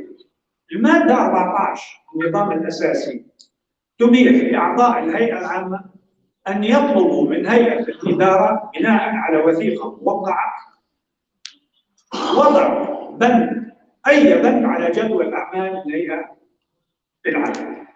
ولذلك اردنا ان نستغل هذا البند اللي موجود في الماده 14 ونطلب من مجلس الاداره انه يوضع على جدول اعمال الهيئه العامه القادم ملخص المبادئ التوجيهيه اللي الان الورقه عم بتمر عليكم عم تتوقعوا عنها. لماذا هذا الامر؟ لانه عندما تبحث هذه المبادئ التوجيهيه في الهيئه العامه وتقرها الهيئه العامه، يصبح لزاما على مجلس الاداره ان يقوم بتنفيذها، وقد لا يتمكن من تنفيذها خلال دوره انتخابيه واحده، ولكن ممكن يتم تنفيذها خلال دورتين او 3 دورات. نكون انجزنا نحن شيء يختلف عن الجهود السابقه. ولذلك نرجو منكم التوقيع على هذه الوثيقه، ونرجو منكم ايضا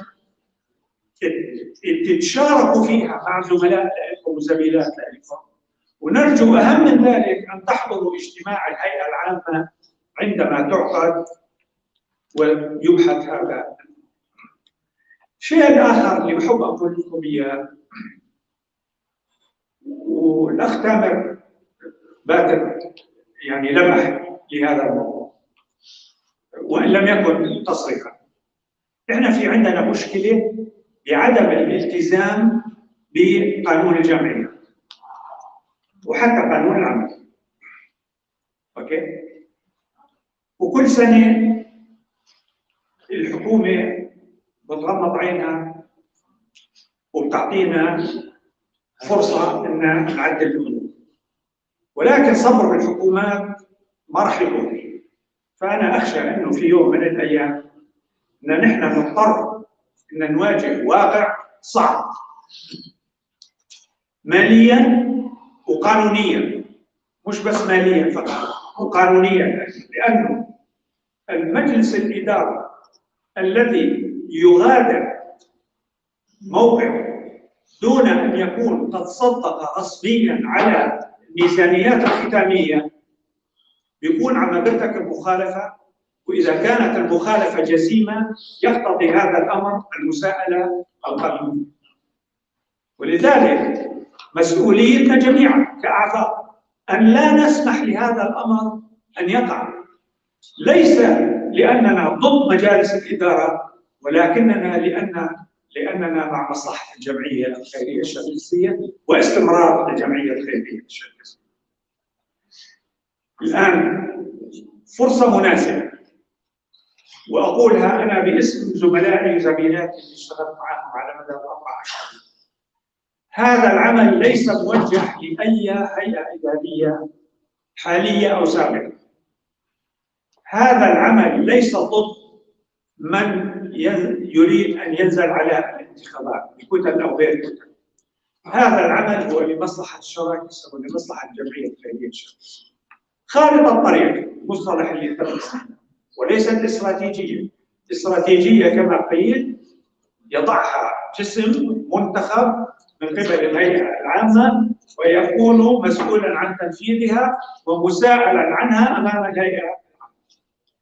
ولذلك نحن نضع خارطة الطريق للمستقبل، ولسنا ضد أي مجموعة أو أي فئة. وللأسف الشديد أنه بعض من يريد النزول إلى الانتخابات القادمة أخذ موقفا سلبيا من عمل هذا الفريق. أخذ موقفا سلبيا من عمل هذا الفريق. هذا العمل ليس موجه ضد أحد على الإطلاق. هذا العمل موجه للمستقبل ولمصلحة الجمعية، وأرجو أن نتمكن من تنفيذه لمصلحة جمعيتنا ومصلحة أبنائنا ومصلحة أحفادنا في المستقبل، وإلا سنواجه خطر الانقراض كجمعية فاعلة على الساحة. وقد أعذر من أنذر، والله يقويكم ويعطيكم العافية. شكرا لكم جميعا.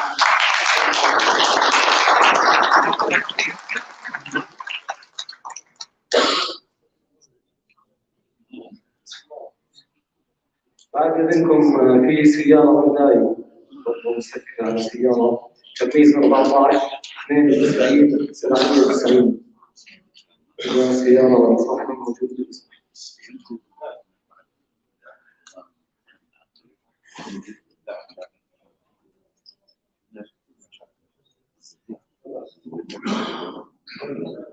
مساء الخير جميعا. أنا سعيد حقوقة. بداية نشكر مرة ثانية مجموعة الأسرة على جهودها، لأن تشرفت أن أكون أحد المشاركين بورشة العمل. أنا عندي خطة وملاحظة، وبتأمل الملاحظة والنصيحة استقبلوها أعضاء الأسرة بكل صدر واحد.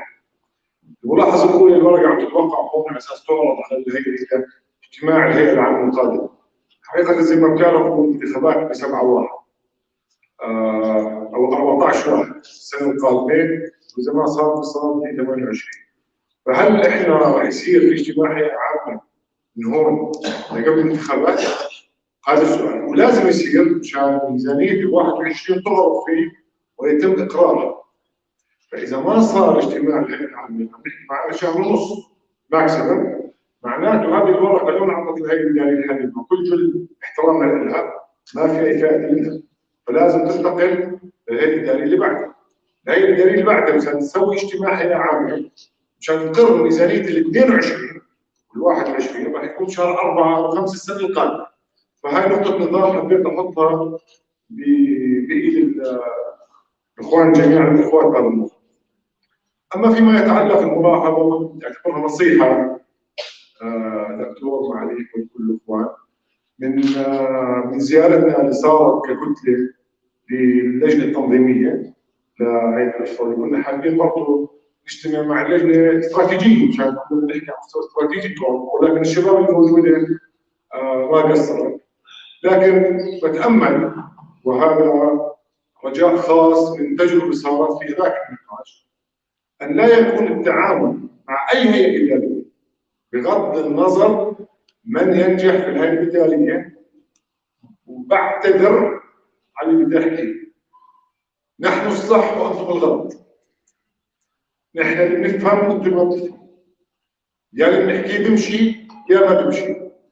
مشان إذا هذا هو النظر من بعض أفراد الأسرة في العمل مع الهيئة الإدارية وترجمة الورقة اللي عمالة تتحط تتوقع اليوم، هذا هو الاتيتيود راح يكون في صدام مباشر مع الهيئة الإدارية. فأترجى من جميع الإخوان زي ما كانت الدكتورة منى إن الأسرة موجودة، تقديم الخدمة، تقديم النصوحة والمشورة في وضع استراتيجية مع الهيئة الإدارية مرة أخرى، وهذا هو المطلوب. وأيضا المطلوب متابعة الهيئة العامة. ومعاليك تتذكر لو وقفت وقلت لابد أن يتم هذا الاستراتيجية أو هذه النقاط يتم اعتمادها بالهيئة الإدارية أن تكون خارطة الطريق تحاسب عليه الهيئات الإدارية في تطبيقها، مشان هاي كل هذه النقاط اللي موجودة نقاط مهمة. فتأمل أن يعمل فريق الأسرة بروح التعاون والتفاهم مع الهيئة الإدارية المنتخبة الناجحة، وليس أن يكون الدين في تطبيق هذا الموضوع. وشكرا.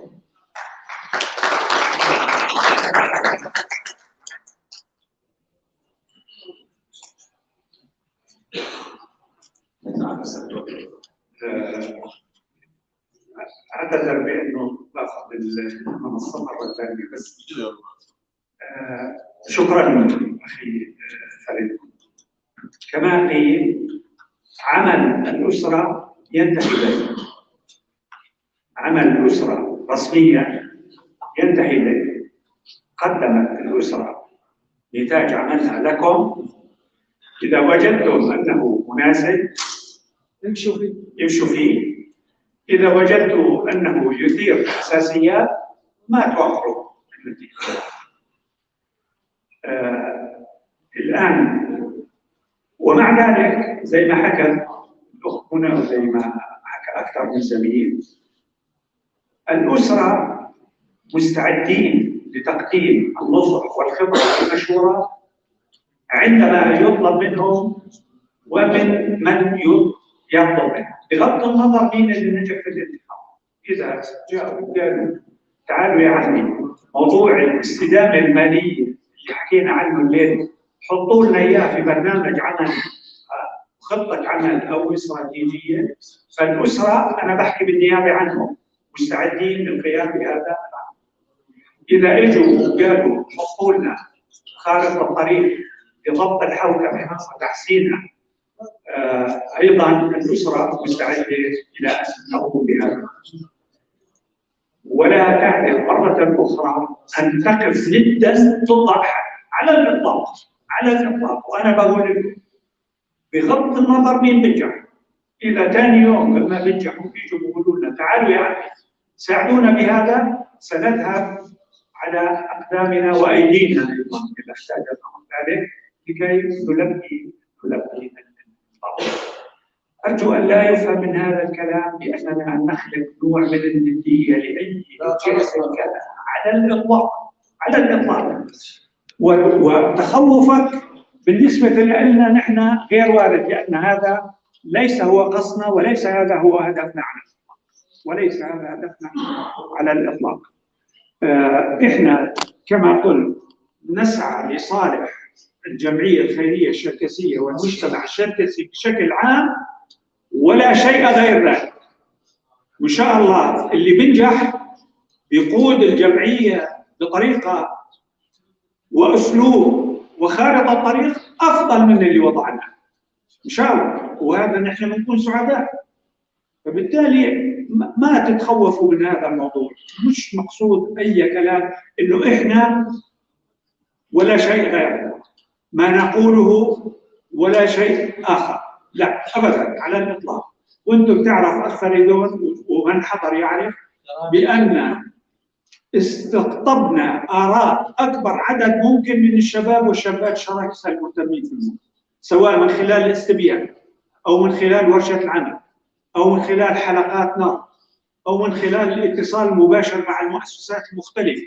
أخذنا كل الفيدباك اللي بيجي من هاي المصادر كلها وحطيناها مع بعض، فهي لا تمثل الأسرة هذول السبعة أو ثمانية اللي قاعدين، هي تمثلكم جميعا، لأنه كل شيء حكيتوه دخلناه بشكل أو بآخر. فبس حبيت أوضح أنا هذا.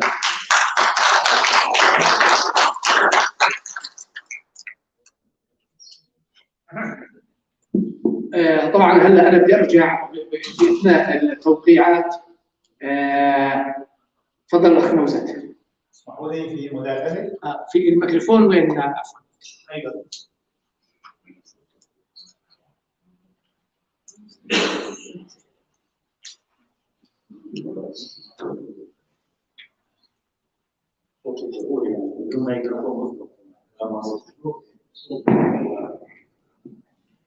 الله يمسيكم بالخير. بداية بقدم الشكر الجزيل لفريق العمل اللي اشتغلوا كلياتهم، وأنا تشرفت إني كنت واحد من الأعضاء اللي شاركوا في ورشة عمل صارت الشهر الماضي، وكان نشاط أعتقد إنه مشهود له، اللي ممكن إنه بديش أقول حاليا وصل لنتيجة، لكن ممكن إنه يكون الطريق للوصول لنتيجة معينة. تخوف ما اعتقدش اخي فريدون انه يكون في تخوف للتصور اللي صورته، معلش تسمعوني انتم بدأتوا. الجول وصل لنتيجه واضحه، علما انه احنا بينا من البدايه او تم اعلامنا من البدايه انه اسره الجمعيه عمالها تشتغل من شان تنشر تجد الطريقه الوسيله المناسبه لتنشيط الهيئه العامه للجمعيه الخيريه الشركسيه بالدرجه الاولى، واثنين للارتقاء بعمل الجمعيه ومؤسسته بالطريقه الصحيحه. وكل البنود اللي وردت بالمخرجات اللي اعطيتونا اياها كلياتها صحيحه 100%، وانا كامين سر سابق للجمعيه الشركسيه بعتقد انه واجهت كثير من النقاط هذه، و بدي اتمنى عليكم شغله واحده، هو المفروض انكم كنتوا لازم وزعتوا هذا الحكي كلياته قبل جلسه هاي اللي احنا جالسينها، مشان اللي موجودين او حابين يناقشوا يجي يناقشوا فيها ويحكوا فيها وهم على اطلاع فعلي وحاطين لهم على الوجع اللي هم بيشعروا فيه للجمعيه الخيريه الشركسيه. لكن هذا ما في ضير، ماشي صار هيك. بترجاكم قبل ما تسلموا للهيئه الاداريه للجمعيه انه وزعوه على الشركه عامه، خليه ينزل على الميديا، خلي الكل يعرف، خلي الكل يطلع على شو الشغل اللي تم انجازه وشو الجهد اللي بذل من شان نصل لهالمرحله هذه، من شان بكره اذا صار فعلا وتقدم للهيئه الاداريه للجمعيه ووضع على جدول اعمال اجتماع الهيئه العامه بكره، يكون في عندنا عدد كبير من اعضاء الهيئه العامه للجمعيه الخيريه الشركسيه على اطلاع وعارفين شو الوثيقه اللي تقدمت. فلذلك رجاء انه خلي، وانا بعتبره هذا احد اساليب توعيه الهيئه العامه، انه اعطوهم خلهم يقولوا، لما بقى يتحمل مسؤوليه نفسه بعدين، والتقصير بيكون منه وليس من الهيئه العامه كمجتمع. فلذلك انا بتمنى عليكم تسووا الشغله هذه، وشكرا والله يعطيكم العافيه. شكرا. طبعا احنا راح نحط هذه المخرجات كلياتها على وسائل التواصل الاجتماعي الليلي الليله راح نوزعها لكل الناس، حتى يمكن لما توصلوا على بيوتكم تفتحوا وسائل التواصل الاجتماعي وتلاقوا الوثائق هاي كلها موجوده.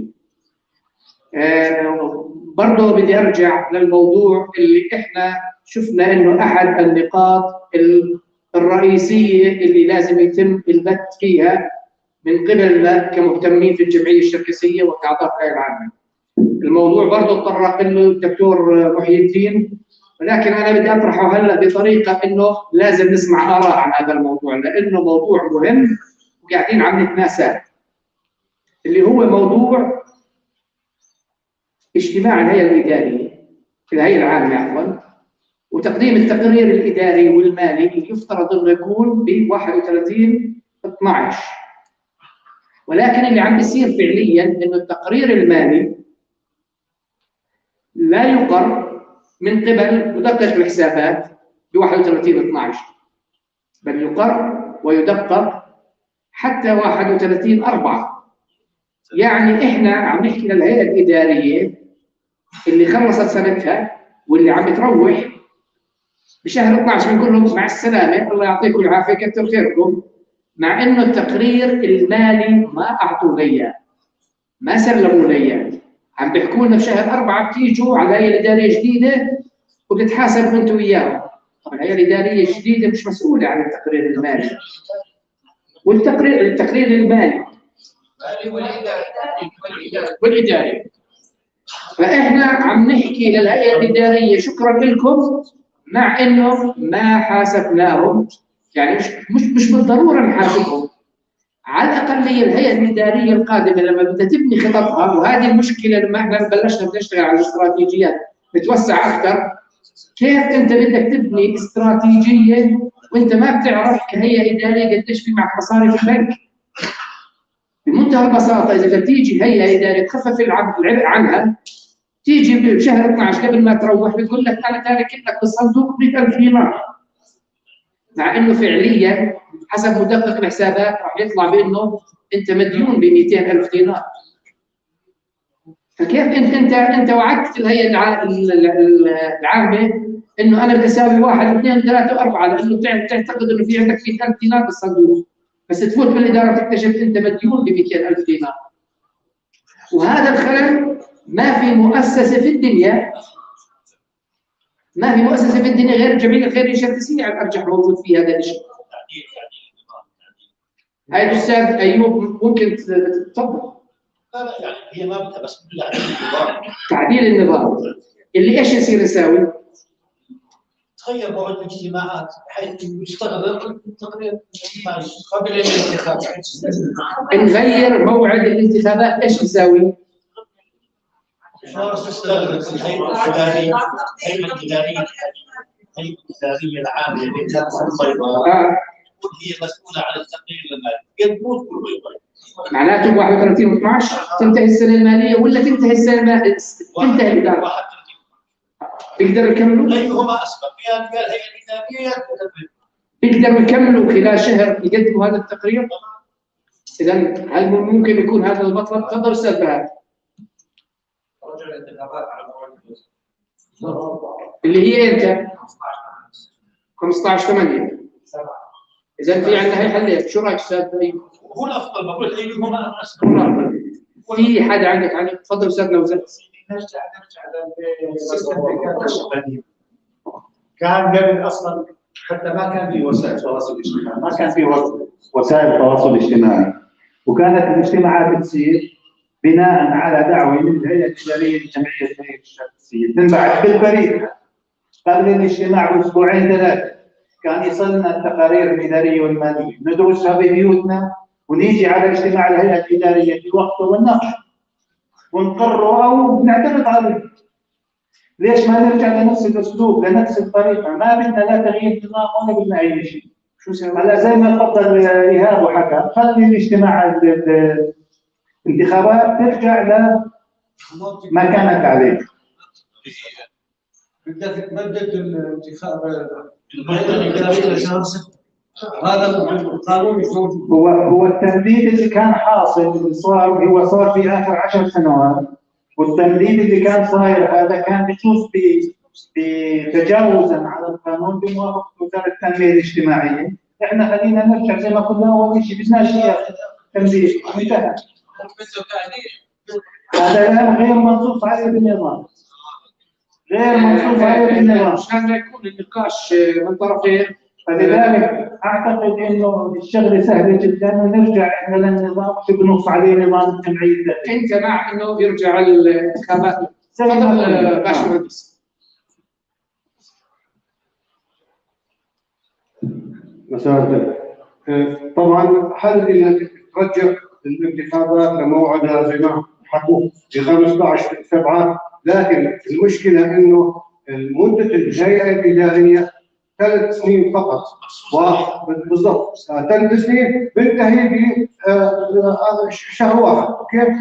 ما تقدر تمدد للهيئه الاداريه اكثر من شهرين، نفس ما بدك. هذا موافقه من التنميه الاجتماعيه، لكن اذا قدرنا احنا نقنع الهيئه التنميه الاجتماعيه انه مره واحده بس يمدوا لشهر 7 ويصير الانتخابات، ترجع كل شيء زي ما كان.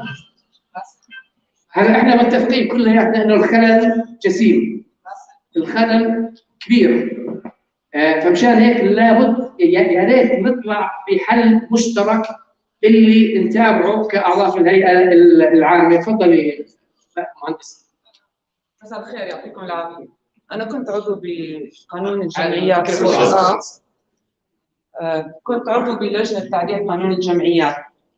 بس بدي اقول لكم انه احنا عم نعمل مخالفه قانونيه، احنا مش انه يعني احنا عم نعمل مخالفه قانونيه ممكن باي لحظه وزاره التنميه الاجتماعيه تخالفنا عليها، فاحنا مش بدنا نطلب منهم عشان انه ناخر شهرين، احنا بدنا نطلب بحيث انه نستطيع نعدل وضع غلط عشان ما يصير علينا مساءله قانونيه، فاحنا مخالفين قانونيا. الشغله الثانيه تصويب اوضاع. احنا مفروض اي هيئه اداريه تدعو لاجتماع هيئه عامه لتحديد لمناقشه الانتخابات يجب وجوبا عليها ان تقدم تقرير مالي واداري عن فترتها المنتهيه، فهو قانونا لازم يقدم عن فترتهم المنتهيه.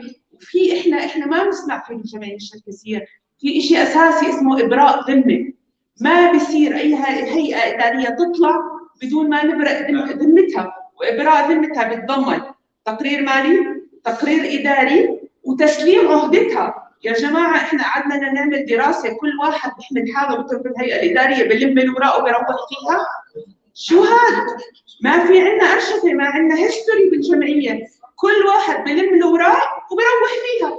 شو هالجمعيه؟ شو هالهيستوري؟ شو هالذاكره المؤسسيه؟ احنا عم نعمل مخالفه قانونيه جسيمه. في اي لحظه بتمكن التنميه تيجي عندنا وتقول لنا انتم مخالفين وبدنا ناخذ عليكم اجراءات. احنا مش انه يعني بدنا ولا ما بدنا، بصير ولا ما بصير، اعذروني على صراحتي، بس احنا مخالفين. يجب ان نصحح هذا الوضع ومصرين على المخالفه، مصرين على المخالفه. وبعدين القانون ما راح يسامحنا، اذا قرروا يحاسبونا ما راح يسامحونا، لان احنا عارفين انه احنا مخالفين. شكرا لكم. صبر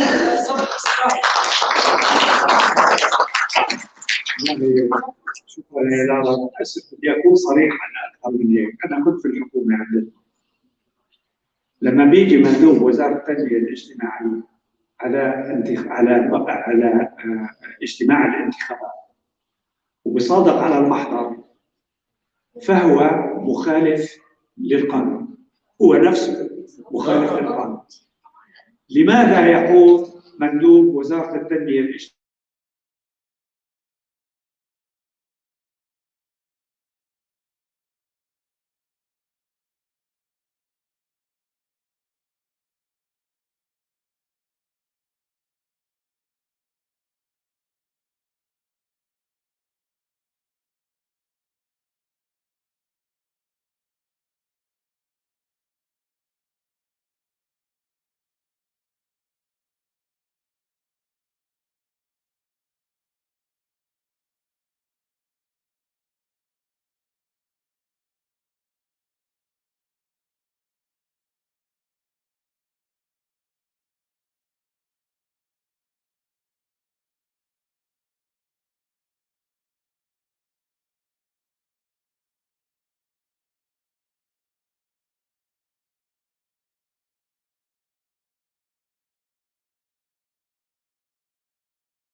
يعني انا بقترح انه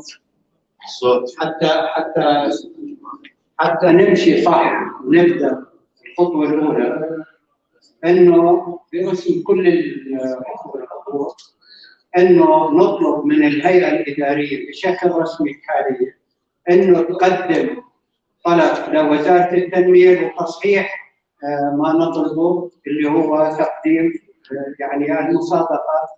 لا يمكن تصادق وزاره التنميه الا على تقرير مكتمل، الا على انتخابات او اجراء انتخابات مكتمل بعد تسليم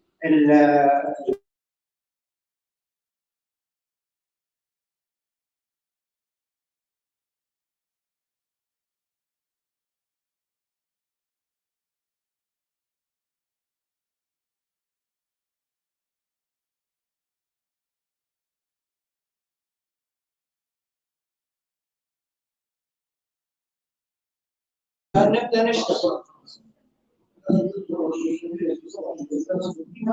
اوكي، مسيكم بخير. انا اشتغلت يمكن 7 مرات في الهيئات الاداريه المختلفه الجمعيه، وبعتقد كثير من الامور اللي حكينا فيها واجهتها معظم هذه الهيئات، لكن في صلاحيات بالهيئه العامه منصوص عليها في قانون الجمعيه.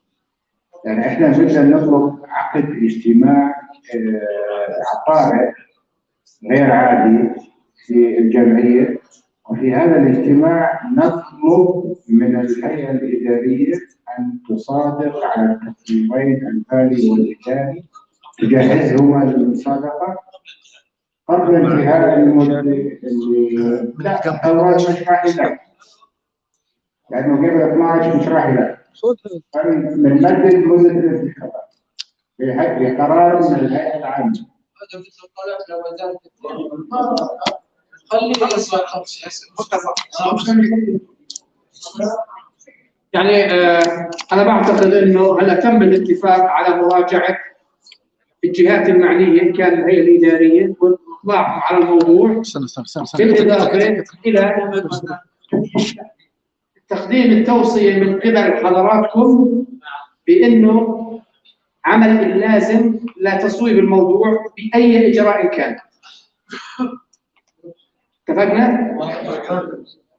ان شاء الله. احنا هلا يعني بنشكركم مره ثانيه، كل التقدير لكم لوجودكم ولاستماعكم لنا، وان شاء الله راح نتابع هذا الموضوع وراح نطلعكم على ايش النتائج اللي ممكن انها تنتج عن هاي القصه، وبنعتبر انه جميعنا شركاء في هاي الحكايه طالما وقعنا كلياتنا على هاي الوثيقه وطالما اتفقنا على هذه النقاط. شكرا جزيلا لكم. ستني حابه تحكي شيء كمان.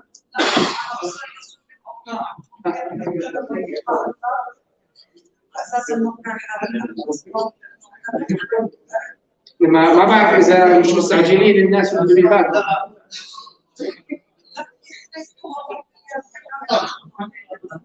بصير كمان، ليش لا؟ بصير.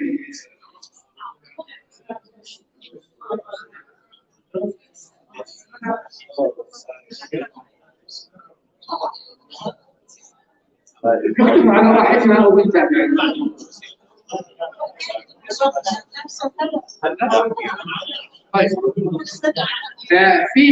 في حدا ممكن يكتب لنا النص اللي بدنا نكتبه؟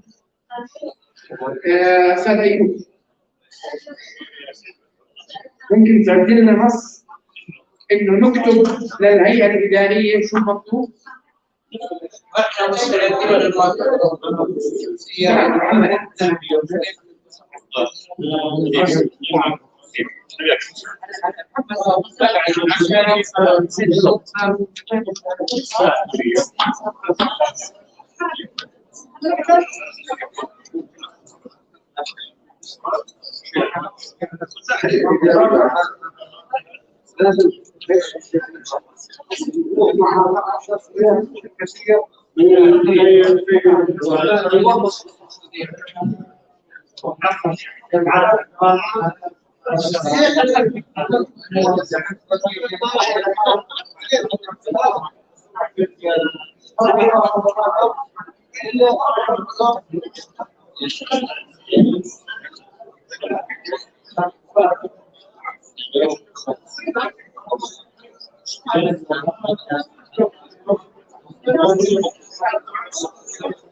طبعا كل الشكر والتقدير لحضوركم. هلا بدنا نعد الوثيقه، واللي بحب يوقعها بيقدر يستنى، واللي مشغول ممكن انه نتابعه واللي يوقعها في وقت مناسب. شكرا جزيلا لحضوركم.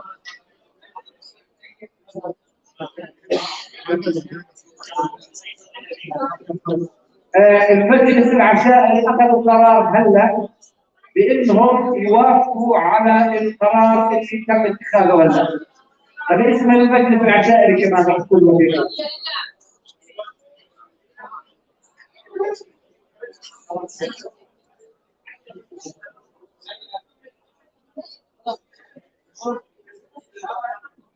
والهيئة الشبابية كمان موافقة، مؤسسة كوبان موافقة.